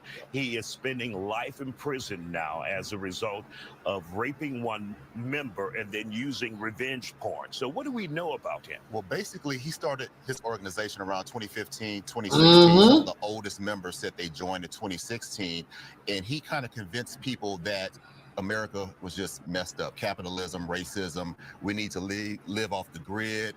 We need to leave this place. We don't need to be consumed with all of the technology. We can live in nature and just be one and be, spiritually together. And it started off okay. Some of the members joined. Right. Hey, Nisha, remember I said it started off okay back then, remember? Yeah. It was cool. But see, he tried to turn it into a business. He started recruiting a lot of people from all over the country. Right. See, he was good with just his 4 girls and that camera on YouTube. All right, He went from 4 people to like 35. Seas, and they said, they had to live outside in tents, but they, ate food from the berries and stuff like that. It started off great, and he had extracurricular activities for certain people. Like one of the first members to leave said she was an audio engineer. He had a recording studio there, so they could do certain things that they enjoyed. But then he slowly started to change, like all manipulative people. He started abusing his girlfriend, and that's why she left. He hit his first girlfriend, and she left. But he convinced a lot of people just to give money. Some people gave $300,000. Some people gave land. Right. Okay. Hold on. See that? Now I'm supposed to stop these videos in the middle and break it down. That's what creating content is about. Like you can't just play a video straight through, right? But if you hear what I'm saying, he said that somebody gave him $300,000. How is he going to report that to the IRS? Yeah. See, these people just want you to pay them. The people don't understand. You see what happened with Omi with the Hellcat? As soon as I came up to him and said, "Hey man, you made $150 million. You got," he said, "No." They brought him down. Yeah. Omi boy, he went down. They said one person. Yeah. I mean, he back up a little bit, but like I say, look, right, a little bit. Somebody, a little bit. Somebody gave him $300,000. That's a taxable event. You see what I'm saying? That's very taxable. And with cult leaders, I've noticed it always starts out great, and they always find something to get at a person's heart, whether it's religious, whether it's political, whether it's racial, and they start gradually getting abusive and stuff like that. So a lot of the members, some members died. One member couldn't take her heart medicine. He said, he's doing the whole. He didn't beat Tiger King. Remember, they got Tiger King for killing tigers and having tigers that died. Yeah. See, that's what I'm saying. We learning a whole lot right now. Yeah. See, I didn't even know about all that. So yeah, that's why now we understand why they gave him life. I mean, he cruel. That dude's cruel. Yeah, they said some people passed. What did he do with him? Now we understand why they giving him life. people got STDs because they were raped and forced to have sex. So it just got out of hand, and we see where it's at right now. He's in jail for life. And give me a little bit about his background, Alicia. One of the members who left said he was very abused as a child. His parents died. Yeah, I'm sorry, where he came from, because we heard he was a stripper. He was a stripper. Childhood trauma. Just a bad guy, you know what I mean? And he had people, barber, just all over the place. But he had people believing that he was the second coming.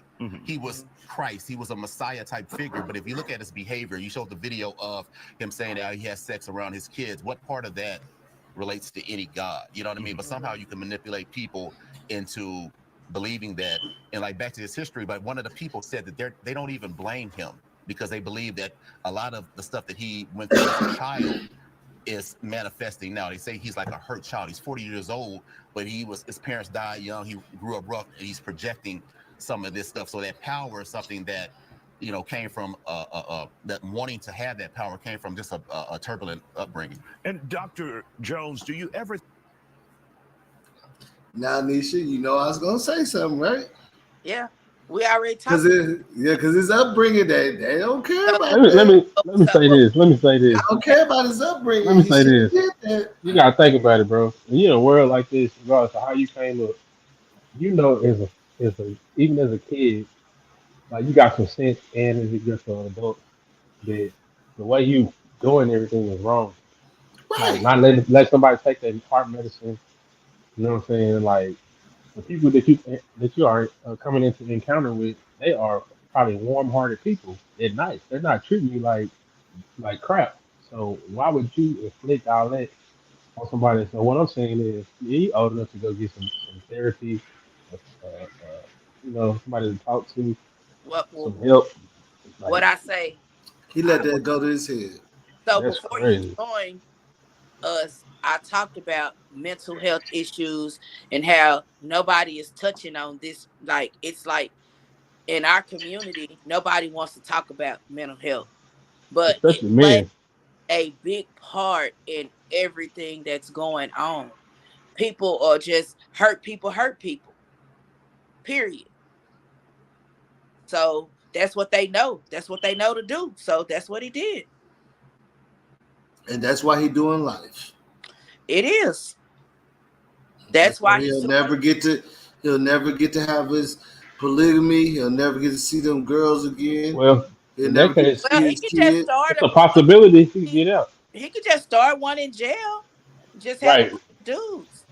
Oh, they will. No. I mean, no. I don't think he would survive in jail. I think he can get out. I don't think he's gonna get out, bro. No, he's not going to get out, but I think he's because R. Kelly didn't get out, and he went way harder. Well, you're right, because ain't nobody passed on R. Kelly's hand. They was taking care of. They was standing. Yeah, R. Kelly people were staying in Trump Towers. He got them staying in tents, boo-booing on trees and stuff, man. probably burying them out there on that land. The ones that passed, they probably buried on that land, man. That's so many. He like Michael Vick without the dogs. And look, that's what people don't understand. That's federal. That's a federal crime because he got people coming from across the country for services. You see what I'm saying? He got people coming across the country for services. What he's providing is a service. It costs like 10 racks to come to this island for a spiritual cleaning. And people are coming from across the country. That's federal, man. Just like Tiger King. He was getting them tigers from across the country. That's what got him. That's federal. And I don't understand anybody would want to play with that. Like, come on, man. Like, I'll be like, man, I got to go. I'm not going to be here. I think he was sincere in the beginning, and then it just escalated and morphed into something more sinister. What do you think in reading and researching him? I mean, there's a possibility there was some sincerity at the beginning. I think the ideas that he had about living off of the land, living off of the earth, there's nothing wrong with those things. Like saying you want to be more natural, being aware of what you put in your body, maybe even disconnecting from some of the societal norms in regards to politics and preservatives in our food. So the idea was a good idea, but putting it in the hands of someone who has past trauma and has past hurt that's unresolved, putting it in the hands of someone who's possibly a narcissist or has anti social personality disorder, that's what happens. It's like putting a gun, and you're putting a gun in the wrong hands. It depends on whose hands you put it in. And does someone like this, and I can only think about Jim Jones and the Guyana tragedy back in the 70s, where Jim Jones, a pastor, convinced like 1,000 black people to move from Compton to the jungles of Guyana. Does he get that mentality where he feels like he's God at some point? I mean, yeah. And I'm talking about Bishop now. Well, is this sense of superiority that he has. He likely already had it. Now, as far as like why it happened and where it stemmed from past pain and past trauma, that's something we may find out later. But there is this sense of superiority. And once you are able to see that this idea, I can move people into the direction that I want to, and I can convince this person to follow me, it's like building a Legos, but of ego. And he's realizing like, oh, wow, they're actually listening to me. They're doing what I want them to do. You're creating a monster. And so it's just building up something that's already dark inside of him, and it's outwardly showing. And what do you call that type of psycho? See, look, this is my thing, man. This is the thing I don't understand. And I know that we heard about this many times. I just don't understand why I keep talking about past trauma, because a lot of killers don't have past trauma. Well, like sometimes it just happens. Like it doesn't have to. Like a lot of these people that's doing this grew up with a very nice life. Well, their parents have very good parents. I think that you're outside looking in when you say they grew up with a nice life, because just because somebody grew up with money and they grew up in a nice, what we would say is a nice household, we don't know what actually went on inside of those households. Yeah, but what I'm saying is crime, murder, and all that is not about past trauma. Anybody can do it. A lot of people, they can't figure out why they did this. Like I know for a fact, because I'm out here in the streets. Like some people do it just to look. Some people do it just to look hard, to be accepted by a group of people that they like. Never had. And that's coming from our culture. That's coming from our culture. Just because they want to look good for these people, that they look cool with their pants on, and yeah, some people do it for that. That's why it's so easy to get the youngsters that ain't jumped out the porch yet to do stuff, because they look up to these certain people. Just like I told you how they be telling all the youngsters, you can't do nothing if you ain't did 10 years. It could be a youngster that's going to go into Princeton, and it could be a salty older person be like, bro, but you ain't never did 10 years. Now the youngster feel like he got to honor that for some reason, because he want to be accepted where his parents is from. You see what I mean? That's how they get the youngsters to do this. See, if you want to talk about some real stuff, we're gonna talk about some real mind manipulation. That's culturally though. Like these youngsters, they look like this is what I'm saying. Your daughter is always gonna represent where you from. Right. And she gonna get around people that say, well, you ain't real West. You ain't, they she like, well, my people, and she don't have to show them nothing. Grow up like that. Yeah, exactly. But she don't have to show them nothing to be West, because she did live from there. She did live out there. But see, that's the mind manipulation. I believe there's always some manipulation behind people's actions. It's always somebody in their ear telling them, hey, woo, woo, woo, woo, woo, woo. It ain't always about trauma. It's because everybody want to be accepted a certain type of way. So I feel like Natureboy, whatever his girl was telling him about how he's doing all this low-key woo-woo stuff, he couldn't accept that fact. See, he could never tell everybody that he's on that, right? So I feel like one That one video, one part look, of him. that video got out. You know that, right? I can show you a piece of it. I think I sent But still, we I don't sent it to know. you. Like Look, we don't know look, what really happened to him. you know that, okay, you know that video where she was sitting in the bucket and then he said, okay, there she go. He's breaking it down where she was looking over his shoulder because she already admitted that's the video where he did that. See, Wow. he didn't want to be exposed. I mean, that dude tripping because my thing is like I feel like out of all the stuff that happened to him in his life as he got older, I feel like women, you know, he wasn't accepting the way he wanted to be accepted. So he's like, I'm gonna try to control these females. You know what I'm saying? Like I'm gonna, growing up, you probably didn't have a lot of luck with women. You know what I mean? Mm-hmm. And you finally figured out, like he probably did the research on the wrong things in life. Hey, Because you hold can't on. can't Hey, say he's stupid. foolish. I ain't want to cut you off, but you just hit a real point. Remember Nisha what I was telling you about? See, this is another man. This is my homie. What did you say? You said growing up, he probably wasn't that man back then. Right? Right. Yeah. Okay, so Nisha, this is men telling you how we work. Growing up, that's why he's so indulged in this now. See, hey, foolish, are we driving all the way across the city for this? Are we like we can do all this, right? We go get a room at the Marriott and go done, but we growed up. You know what I'm saying? We did that type of stuff when we was kids. A person that never got to do that, they're gonna go full fledged because they have so much resentment watching other people they look up to do it and can't figure out why they can't. And now it's their turn. You feel me? So that's why you got a grown man acting like they in high school. Huh? That's how you get a grown man living out his high school years in his late 30s and early 40s. You know that's how it happens. Because he been waiting his chance to do what he seen him do when he was a kid, and he was crying because that first girl said, "Nah, I'm going with Mookie and them. You lame," and he could never. I mean, get moving like that. I never disagreed with that because No, obviously I didn't say you did. I'm just saying just saying how these points be hidden.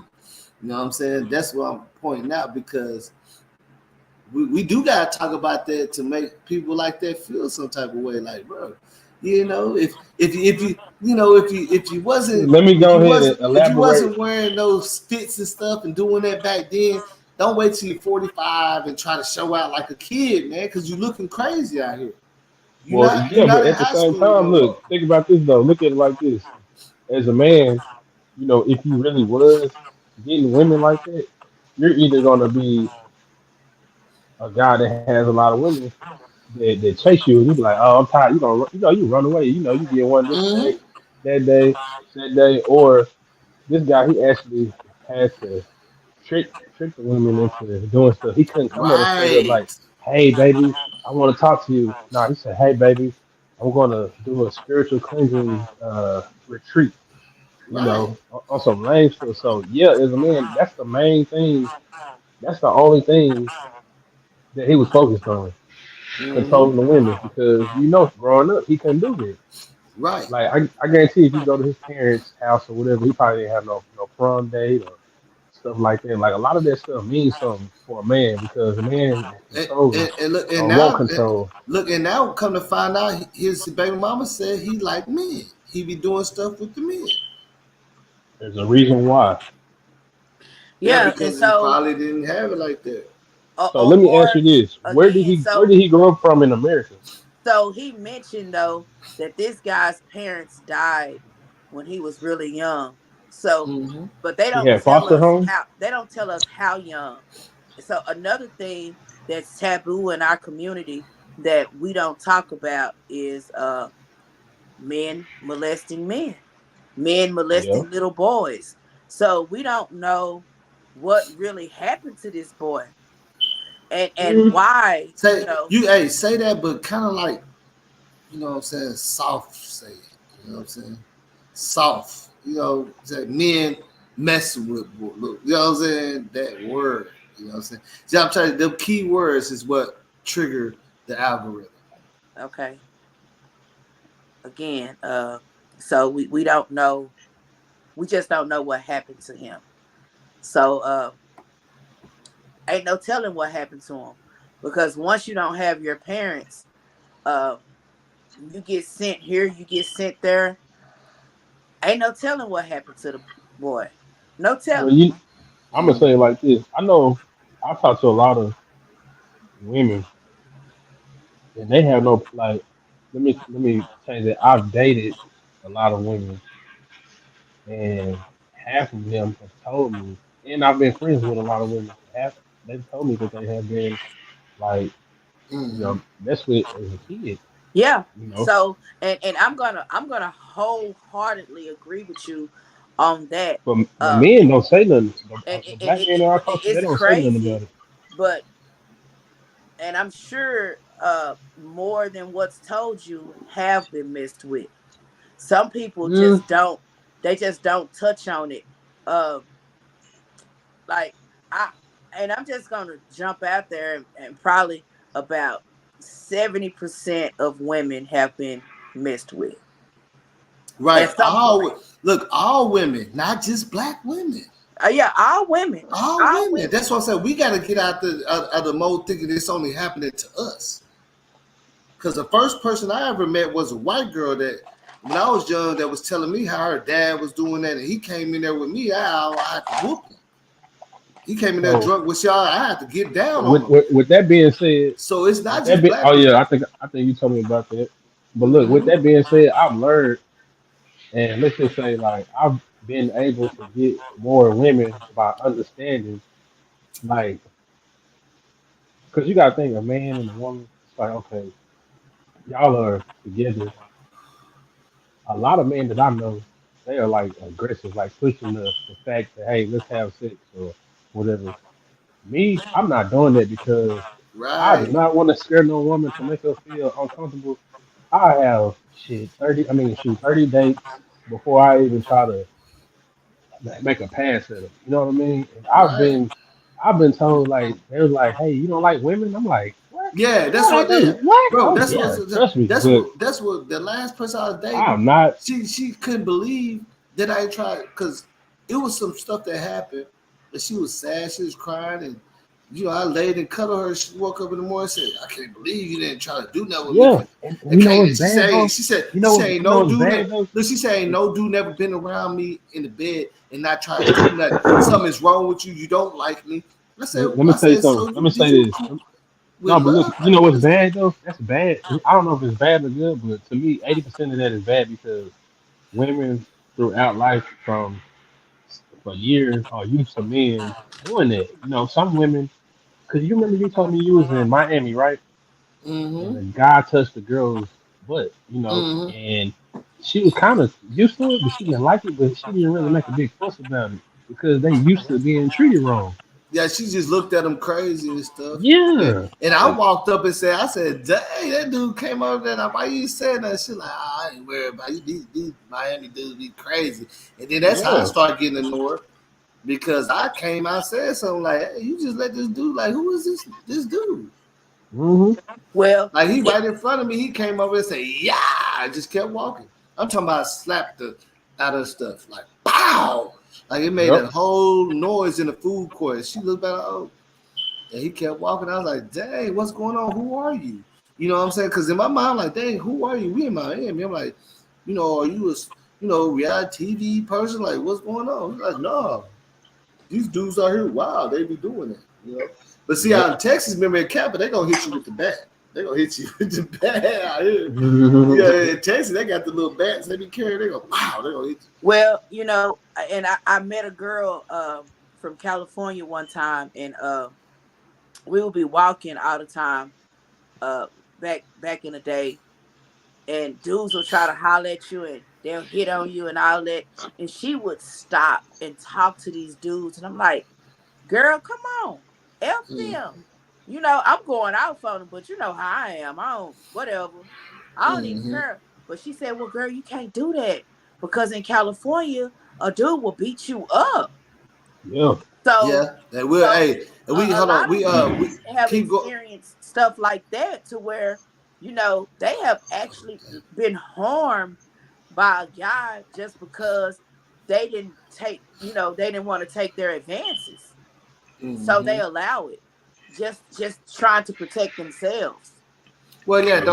don't want to cause a scene, And because then and you're in the trying to middle of the protect mall. themselves. Yeah, they're in the middle of the she's in the middle of the mall, so I understand why she want to cause a scene because she want to go through all that, making But a statements to the scene, police I and all am the that. scene. Like I'm causing a scene. Like, but that's just me. And I've been through stuff too. But I, I'm finna live out loud. Like everybody finna know it's going down right now. Yeah, Cause you right, know and Right. you that's what I'm shouldn't be saying. able to So, do that. she was like with her little homegirls and her sister. So she probably didn't want to make it no day that they had some And agenda so, going on. She didn't and want to make it no day where they're sitting at the police but it's station a making whole nother statements. it's a whole nother way to go. Cause you said something about the Texas girls. Cause see, me and my home girls, whatever But you we can't. we'll But fight. yeah, but you can't carry a bat in the mall.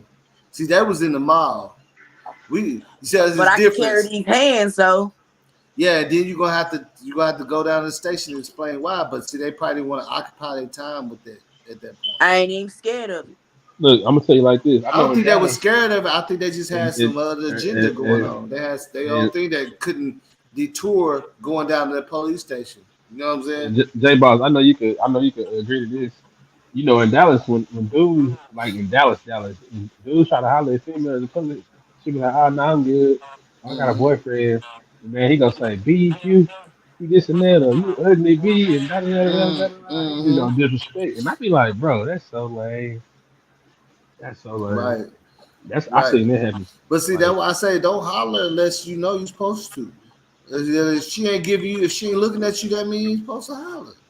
You know what I'm mm-hmm, saying? Like, what's wrong with you? Like, you yeah, obviously could tell she ain't trying to holler at you. So why would you do that? But Leave it even at alone. that, I don't even think that people even go out and quote unquote holler at people no more. Like no, I don't think Oh, that they just jump out the car. What's up with it? That's how they holler now. Just jump out right in front of you. Hey, what's up with it? I mean, go to That's how deep. they. You gonna see them group but of dudes and a back in group of our day girls. we went out and we got numbers and stuff. Like I don't Yeah. think people are doing that like that no more. Nah, they like, what's up? Let's go to the room. It's Jump more of a out with it. social media game now. No, I'm telling you, I Nah, they still do still that. get down. I still do that. See, you ain't been outside. Like, she don't be outside. she ain't going outside. Like, yeah, Uh-uh. hey, they still out there jumping, but it's a little No, for more real. extreme. It's a little more extreme. Like they jumping right in front of you. Like, hey, what's up?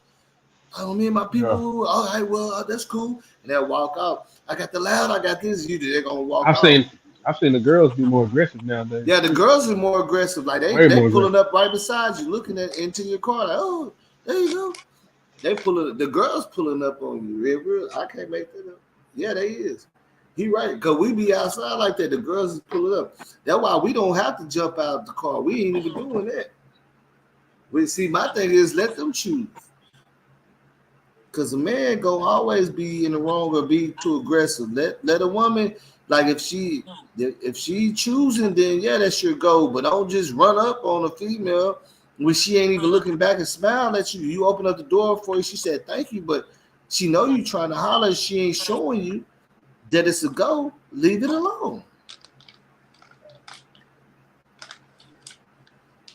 And any real dude gonna understand that. But you got people that got something to lose.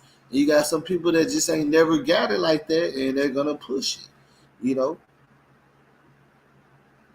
that's why I say it's like, hey, man, I gotta. It's like we got a cruise to go to tomorrow. You feel me? We can't play with this bull outside right now. We trying to go on the cruise tomorrow. We shouldn't even came out downtown. We supposed to be getting Right. ready. We can't Post. participate. I mean, and I get it. I've been in situations where I just kind of let stuff go, but Mm-hmm. for whatever reason, wherever I was at, or I get the perfect situation. Lots of guys hit on me at work, and I was their manager. Right. That's stupid. That is dumb. So I've had to pull guys in the office and set the tone. Hey, you know, I'm your manager. This is the last time that you get a chance to do that. I will not accept it. And I mean, some accepted it. Yeah, it is what it is. And some, like, I've had a great deal of guys who apologized. Right. But I also got stalked. You said So you got stomped? yeah, I got stalked Oh, by a stalked. guy that Oh, works okay. for me. So, I was the kitchen manager for 11 years. I was kitchen manager. Uh, Hired a guy. I didn't have a good feeling about this guy when I hired him, though. But we talked about past trauma, past hurt, stuff like that. So sometimes I would go against what I felt on the inside, thinking that my brain was reacting off of past trauma, when really my gut feeling was telling me what was real. Hey, So I hold on, hired I him. didn't want to cut y'all, but right now we got a green, so just keep it, more, like just disguise the words to make it. You know what I'm saying? We all understand what you're saying. I said like I got the green back right now because I guess we ain't been saying no derogatory words, so I got a full green. But keep going. So anyway, make a long story short, uh, this guy just full on stalked me. And good thing was he didn't know where I lived or anything like that. So he couldn't show up to my house or anything. But this guy would call me like You 50 times a day, you know. And at should have cussed first, him out. when he would call me, I was always accustomed to answering my phone when an employee called me, because I didn't know what they were calling me for. I didn't know if they were calling me so they could call in. I didn't know if they had something going on. I didn't know if they needed my help. And the company that I worked for was a company that helped people. So we were, we would help people. So if somebody was calling you, if they needed my help, I would help them. So the first few times he called me, I answered the phone. Mistake. Big mistake. And I finally got this guy to stop calling me um maybe about 5 months ago. And he didn't work for the company anymore. Like, I fired him, and because he just would not stop. He just would not Mm-hmm. leave me alone. No matter how many conversations I had with him, uh, took it a step above me to my boss. My boss had a conversation with him, who's a man, and he almost threatened him, and he's not even that kind of guy. But he was like, leave her alone, man, or you're gonna have to see me. But Mm-hmm. he would not leave me alone. So I mean, And see, look, that goes back to say, I've been in that- these situations as well.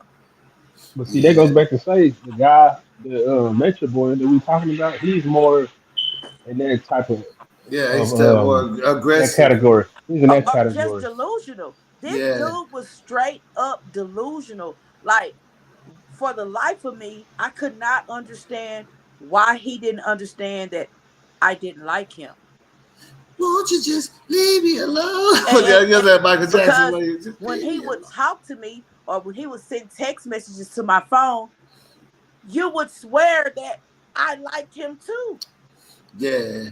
See, And people and don't he play with me like that. But He made it all in his head up. Though. you know what's so funny about how you said that?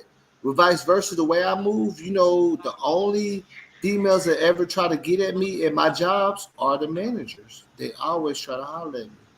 They and always get see, my number. Look, because I don't walk around a job trying to holler at these but this is the females. thing. And they As a see that. manager, why would I do that? And this is the thing. Mm. This dude was a dishwasher. Why the heck?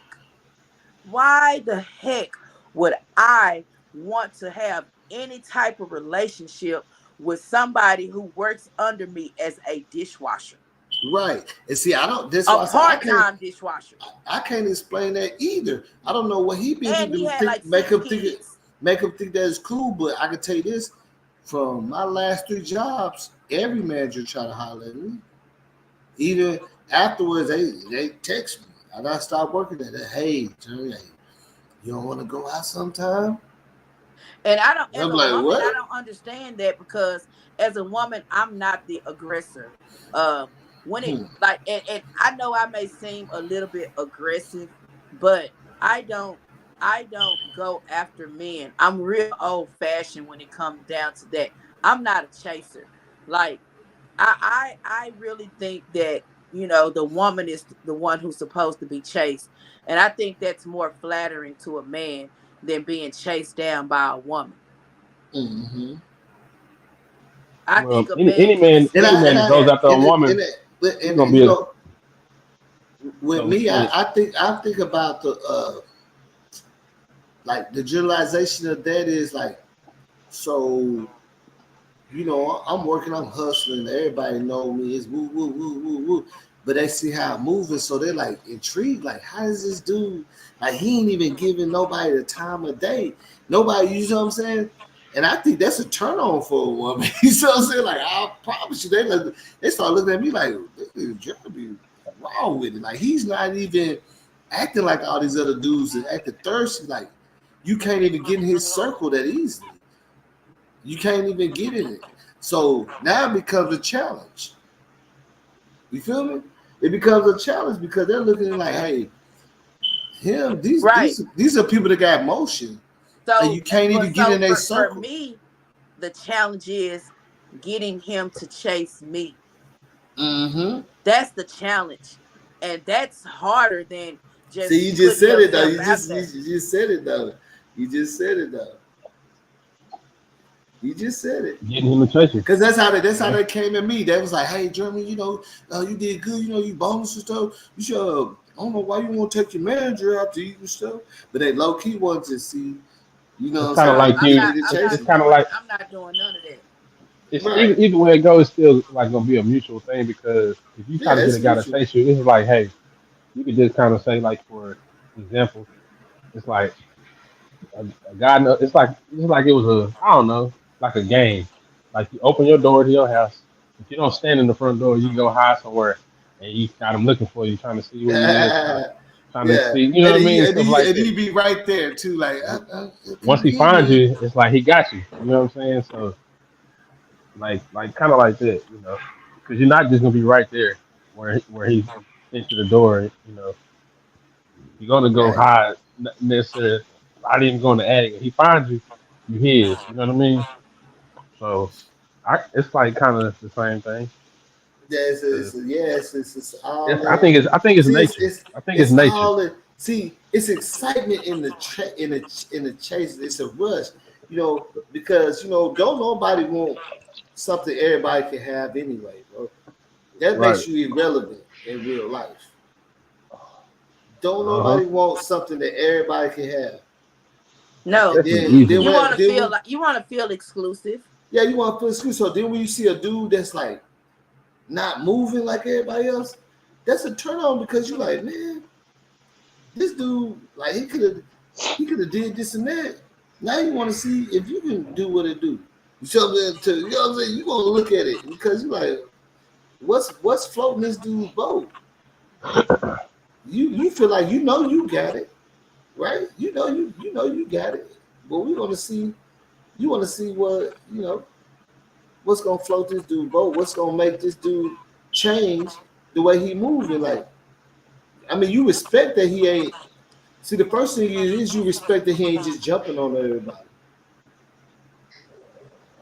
That's just respect. Yeah. That's respect. Yeah, that's And true. that's all it is. Because hey, everybody jumping on everything, but you see one person that's not going left with everybody. Say, hey, we finna go do this. And, yeah, that's respect right there. Because of course you don't want to be doing the normal. You know what I'm saying? The normal is taboo. The normal ain't what that is. Like everybody do the normal. You want somebody that's doing something different, man. Like, and that's what's attractive. You know what I'm saying? That's the law of attraction. You know, the same thing don't attract the same people. It don't attract you no more. Like, if you used to having this type of car, that car ain't gonna attract you no more. Like, I went from a Benz, let's go up to a Bentley. All right, so let's hear what else this guy got to say about this boy. Hold on, I'm seeing there's some people that's trying to join him. Okay. I'm trying to see what it is. So I'm trying to say, what they true? What's going on? 1 second. I said, I ain't gonna be on here that like I be on here so long. This shit gonna be no sense. You don't do that tonight. Yeah, we got I got about 30 more minutes in. 30 more minutes looking. I got 30. You got 30 minutes in. Maybe.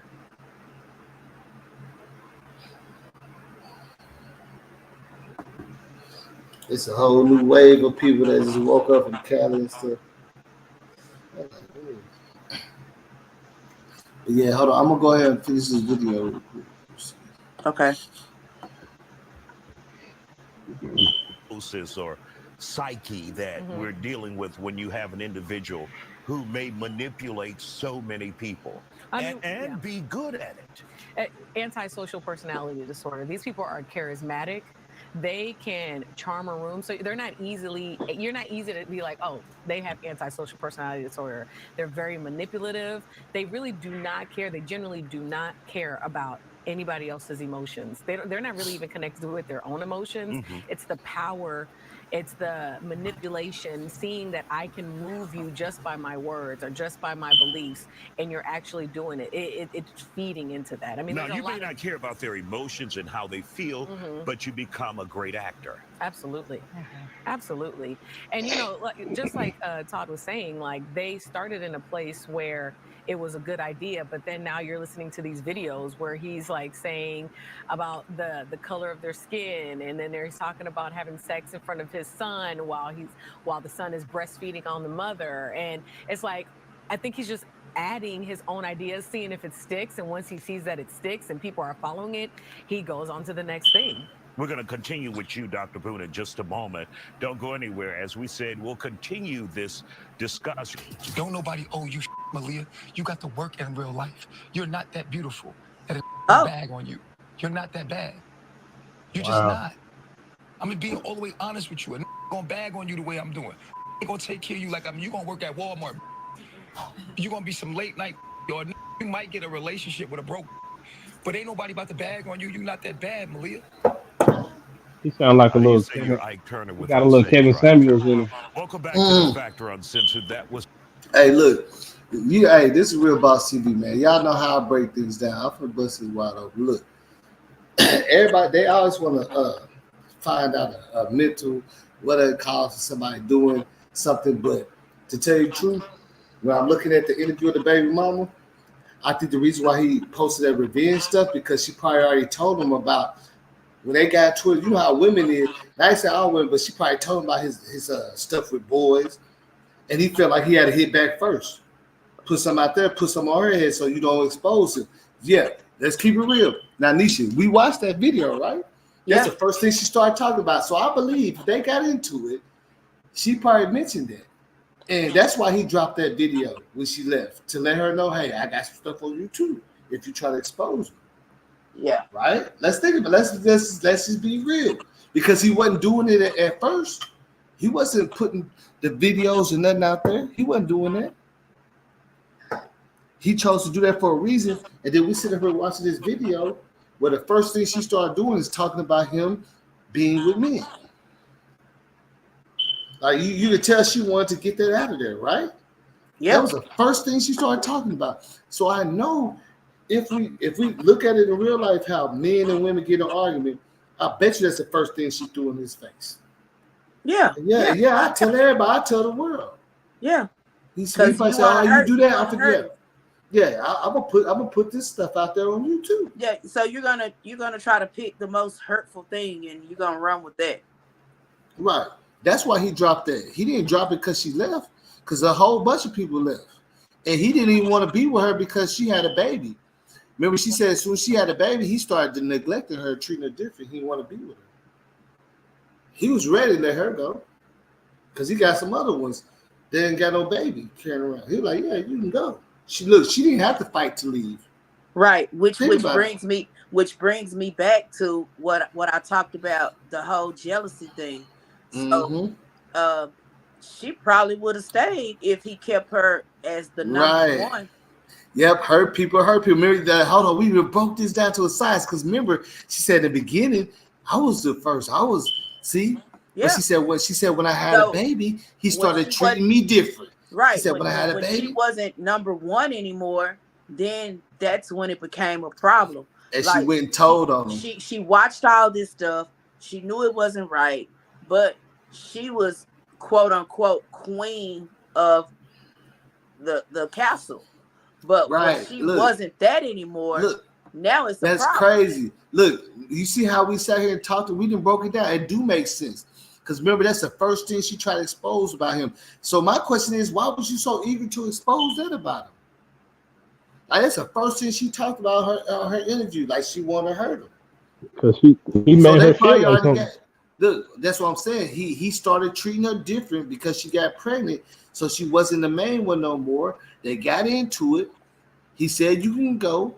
I'm pretty sure they had an argument where she started talking about his little things with dudes and said she exposed him. And that's why he dropped the video is before she left, exposing her. And then it's all the way up. You see what I'm saying? He just, see, because you know that's one of the charges. That's what they're calling revenge. You know what I'm saying? They're saying he dropped that because she left, but that's not what it is because she just said he started neglecting her. He didn't want her no more when she had a baby, So and then she left. let's finish this video. See, we gotta break this. See, this is what I'm saying. Like when you look at that, it makes sense. It's just some of the verbal vitriol followers of the Carbon Nation cult chose to endure. Their leader, Eligio Bishop, aka Natureboy, is now in prison for life after being accused of raping a former member. Tonight, we continue our discussion about the mentality behind cults. Todd Smith, CEO of Regal Media, and therapist Dr. Jasmine Boone and Dr. Angela Jones are back. Dr. Boone, when you see someone taking verbal abuse like that, and we want to talk about the followers now. Yeah. What does it take for an individual to be attracted to one like Eligio Bishop, and then not only be attracted, but to stay after being verbally abused and physically abused and sexually abused? All right. Now I just want to say one thing. If we look back at that video, she said that was one of the main reasons why she said something to him when she caught that. Remember, and that video is surfacing. We can go behind the scenes. I showed the video where she was looking and said, remember, she talked about that. That was one of the main reasons that she said that they got into it because she caught on to that. Abused. That he was messing with Todd dudes. mentioned this earlier. You know, we have to keep in mind that he gained a lot of his followers because they were watching his content on YouTube. Mm-hmm. So they were already aligning with a lot of the topics he was talking about, the living pure, living off the land. So they already had that alignment. Now, who's to say what their childhood looked like, if they're looking for father figures, if they're looking for what their meaning in life, what their purpose is, but they're attracted to, like, he is certain about what he believes. He is confident about what he believes, and that becomes the initial attraction. If I'm a person who's like, God, I don't know what my purpose is, I don't know what my meaning is, and this guy's like, oh, I can help you. You're like, oh, can you? Because there's a confidence that he has. So what a cult leader often does, he's going to get you away from anybody who can talk some sense into you. Isolate you. Isolate you as soon as possible from anybody, a mom, a sister, anyone who's going to be able to talk sense into you. He's going to get you away from them, right? So once he has you in their grips and they've gone off grid, that's when we start seeing the manipulation and the change. It's a slow burn, right? It's a slow burn. So once you're so deep in, now as a cult member, there's this cognitive dissonance that shows up. And that is like, I can't believe I got myself in this. And so now I got to stay because like, this is too much. It is a disconnect. It is a misalignment of what I once believed and what's really going on. And so now there's this shame, there's this embarrassment, there's this like, I can't go back now. And so there. I stop it right there and talk over and say, because I can't play the video all the way through like that. But check this out, Lisa. Here, look at this. Oh, look. If you pay attention to the video, right? Hey, Chad, and then I see you on mute, but Yeah, I'm listen. on. She didn't care about none of the stuff that was going on. She said she got tested every time she went there. But one thing she cared about is she seen him messing with dudes. Am I right or wrong, Nisha? Because we was talking about, she said, because I said, if you involved with something that every time you go there you got to get tested, why would you do that? She wasn't worried about doing that because she said she get tested, but when she started talking about him messing with dudes, that's where it broke the line for her. Well, he was actually wasn't he like molested by his father? I don't know. I believe so, but I'm saying with her, the woman that's brought these charges to him, which he has a baby by, she didn't care about none of the stuff that was going on. She said she participated and she just got tested every time she did it. But she said when she called him on the phone doing some weird stuff, and that dude, she found out maybe she broke the whole thing down. That was pretty much her only thing. Like she didn't say nothing was wrong with having to be tested. Remember we was talking about that. She said, "Yeah, I caught him out. That's what broke the straw. I caught him on the phone with a dude showing his, you know what I'm saying?" And I got the video where she looking over his shoulder, watching him do it. Like you can't see him doing it, but you can see her in the background. Three of them on the bed. And she's only one looking over the shoulder. What's that? Oh, here you go. That's what she's looking. That video that I sent you, Nisha, you know what I'm saying? Yeah. When she's looking over her shoulder, that's the video they're talking about when he did that. So she definitely had a problem with that because he already convinced her to do all this stuff, and he's doing this too. Right. So Right, he's convinced me to do all of this stuff, and he's not even who he says he is.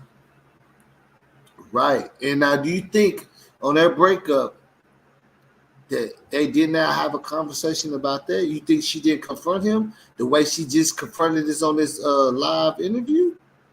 I know she said something to him about that. She probably said, "Oh, bro, you ain't even real. I caught you on the phone." I know she told him that. And that's why he dropped that video when she left to try to have something over her head so she don't talk.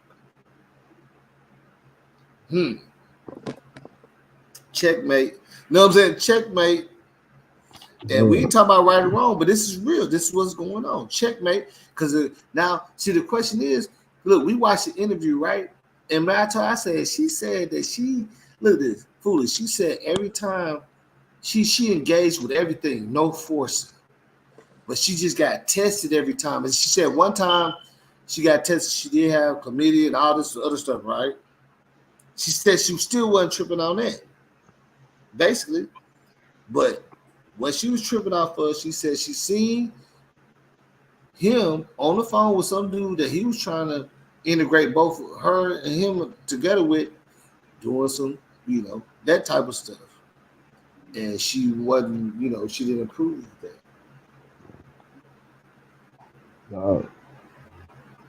I can show you the video. That's the main topic of this video. Look, like they kind of she got down on him, bro. Like I can't make this up. Watch out for the show you, bro. She got down on him, like expose him on this other stuff. Like she did not talk about all the stuff and the swinger type of activity. She only talked about one thing, that this dude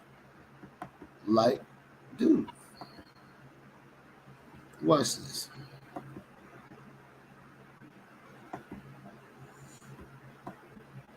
We're gonna have to go back. We're gonna take it back into time. It makes sense when you really to look me at with a things. friend. So I'm thinking of the guy friend is just a guy friend. Yep. See, all right, look in the beginning. Yes, I did. In the beginning, right? This is what the video, her first time stepping out. Was Natureboy homosexual? Yes, I do believe that. Yes. Did you ever catch him in homosexual acts? Yes, I did. Like one day, we were living in Belize again, and one day he always like had this friend, but he like always downplayed the relationship to me with the friend. So I'm thinking of the guy friend is just a guy friend. I'm thinking he talking to his guy friend like guy. You know what I'm saying? Like on some homie shit. Right. Belize is a little different, but go ahead. This is where the incident took place, in Belize. And he's on the phone with the guy. He's on a video chat with the guy. And he walks out the tent away from me to talk to the guy. And usually he walks away from me to talk to people. And I never really thought of anything. I was pregnant at the time. I never thought of anything like that. Like he would be talking about whatever behind my back, whatever. So I just was like, okay, cool. Like you go and talk on the phone, whatever. And then I catch him, like he thinks that I can't see him because he thinks I'm laying down in the tent.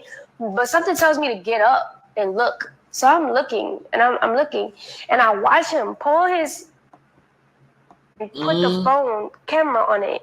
And I know he's on the phone with the guy. And I'm like, nobody else don't see this? So that's one thing she had a problem with out of everything. She had a problem with that part. She's not complaining about none of the stuff that's going on. Well, with that. We also didn't watch her whole video. Yeah, well, she said. Yeah, well, she said she know about the STDs and stuff. That's why she got, she said she caught something. Yeah, but she's not making that. Do you get what I'm saying? She's not making that the priority problem. Like she said that she already knew that was going on, so she got tested every time she did something. Right. Well, she knew, she knew what she was a part of, but she didn't sign up for that part. Yeah, she's one of the one that's been with him she's the one that he would make go in a tent and do things with people and stuff. You know what I'm saying? And again, like I said, we didn't watch her whole video, so we don't know what else she had to say. Yeah, I don't know if she talked about it. There's other videos where, like,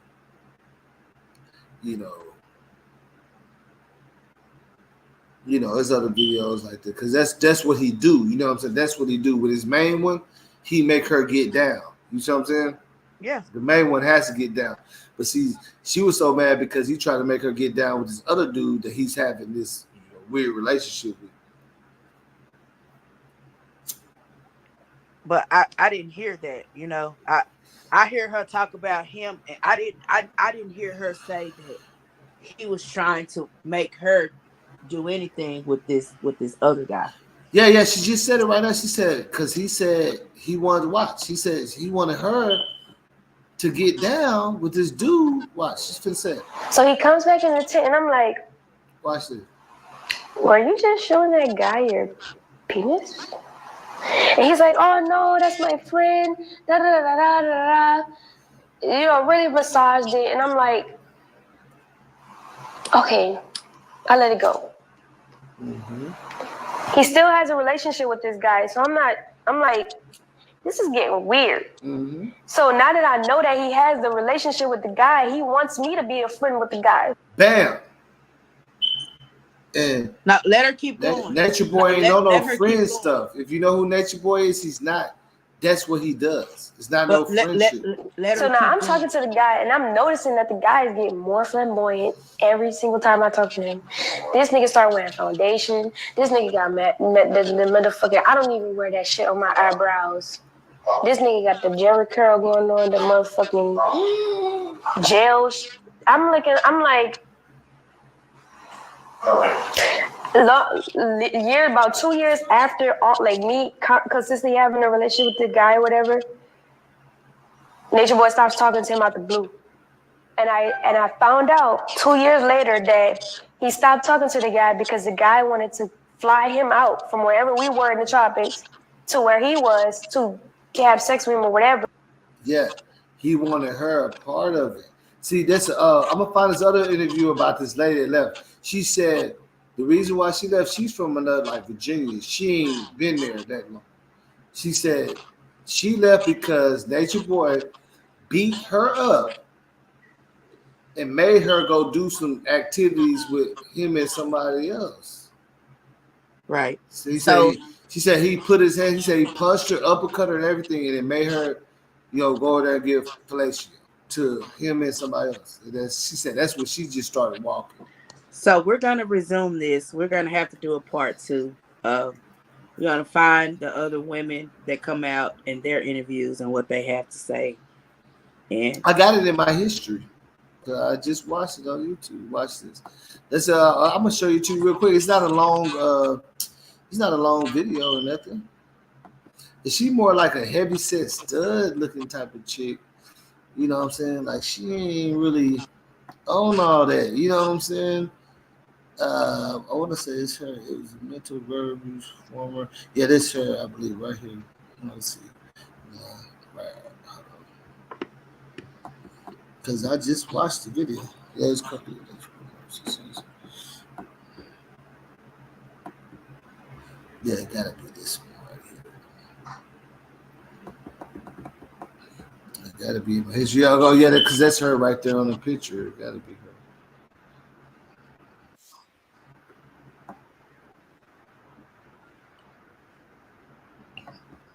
And she gonna tell but she ain't with it. She ain't from there. Oh yeah, here you go. Yeah, that's her. And she look. Oh my god, she looks so stressed out. I can't believe she looks so different from her picture when she first went there. She looks stressed out. Like, damn. Oh, we got 505 people in here. Let me see. She looks super stressed.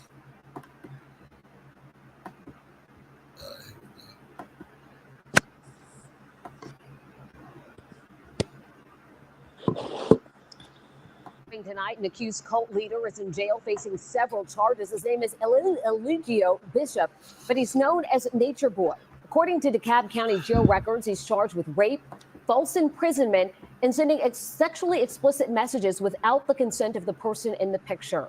Bishop and the followers of the Carbon Nation cult have a reported history dating back several years.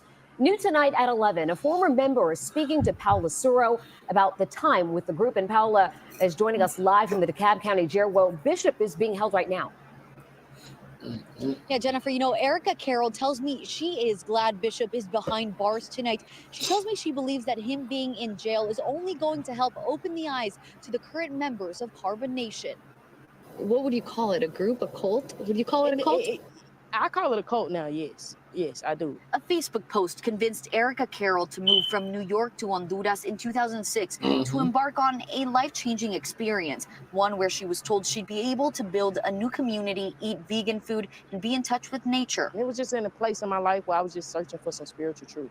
The group back then was known as Melanation. Carol says it was led by Eligio Bishop, who went by Natureboy. She says all 9 of them were forced to sleep in tents, use restrooms outside, and attend long meetings to, quote, face your demons. It was a lot of verbal and mental abuse. But after 1 year, what got her to leave was when she says she witnessed Bishop hit his girlfriend at the time. He slapped her up and punched her a couple of times, and then he told her to go in the tent and give him oral sex.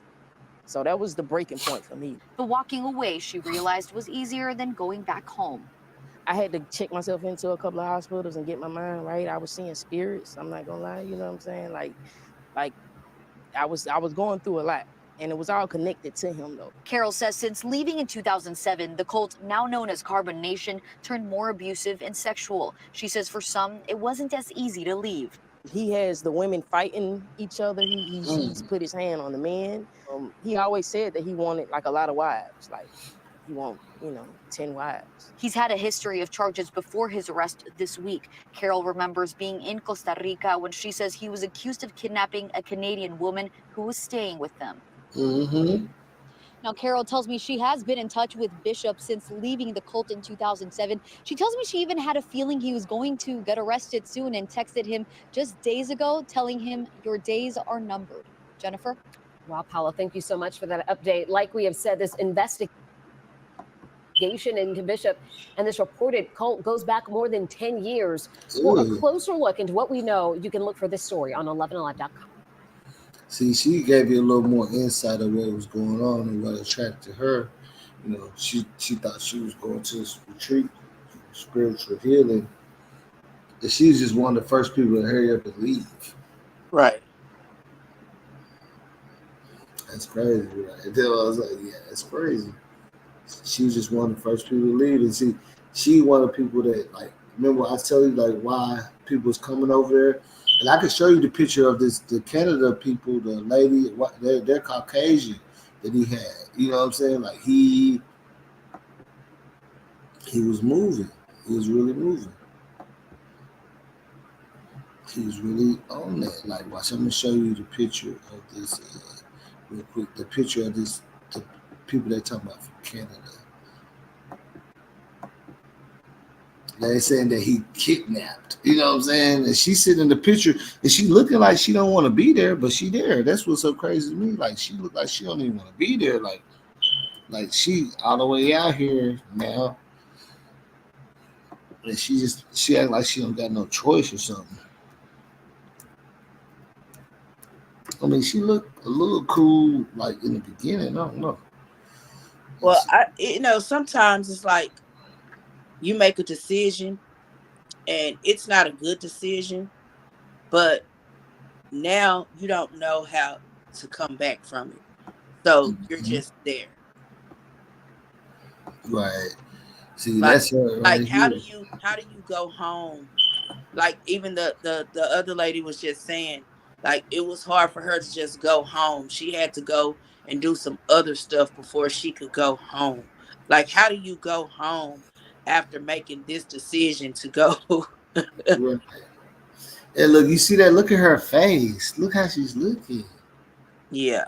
She looks so disappointed in herself.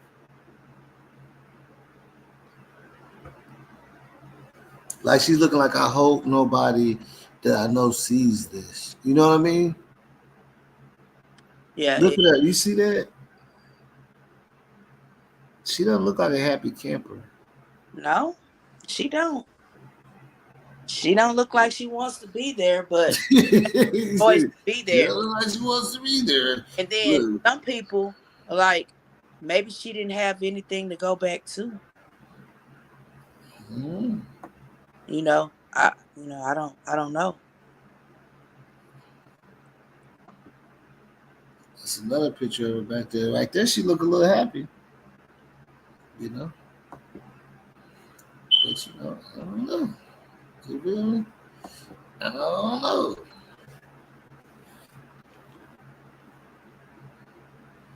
We kind of broke that down to a science. We understood everything match up. We understood why he got caught up now. We understand why they give him that. He got several witnesses. You know what I'm saying? That's telling on him. He got a lot of these heinous crimes that's coming out the woodworks. Like, you can't, you know what I'm saying? Like, he really messed up when he did that retreat thing, trying to get everybody money. I'm saying, they said somebody gave him $300,000 to come up there for spiritual cleaning. That's a lick. I would talk to you all day. I would be your mentor, your psychiatrist. I'll come pick you up, bring you food. You know what I'm saying? I would be that dude for you. Give me $300,000. I ain't gonna even put you in the coat. I'm gonna take care of you. You hear me? Like, we finna ball. We finna go done. We ain't gonna be in the woods either. We ain't gonna be in the woods for sure. Don't make no sense. 300,000 for one person. Come on. Where do you find that person at? See, look, I'm trying to find people like that. I'm just playing, but I want to find a way to go pay me $300. Hey, just to talk to him. I would talk to you all night. I would talk to you all night. You already made the joke earlier. What I say? What I say? I'll talk to you for 5 days straight. Then rest for 30 minutes and come back to me. Let's get back up. We gonna be together. Every time you see me, you gonna be with me. You gave me $200,000. You know what I'm saying? For real. You know what I'm saying? Like, come on, man. Wow. And I want to think it's that Canadian person that did that. I don't know.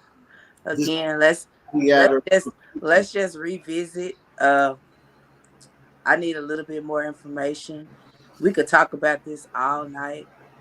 I mean, we're gonna have to get on this. We're gonna get on another time, but next time we're gonna get on this. So I think we're gonna get on it. We're gonna get on Dolph case next time. Yeah, we can. Some we more, can revisit. more jumping, more pop, more banging. And yeah, it's been real. Yeah, I'm gonna go ahead and sign out. I mean, hold on. Let me see. Let me see where my monetization at right now. Let's take a look. You can never. Now you'll never know the way they do it. It's just it is what it is. But I think we good. I know we good on this. Let me see.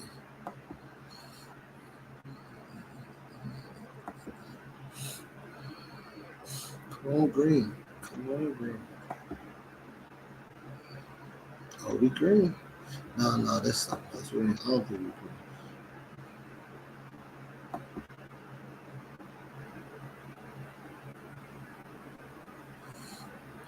But we still good though. The performance on it was pretty good. But yeah, man. That's what 12:52.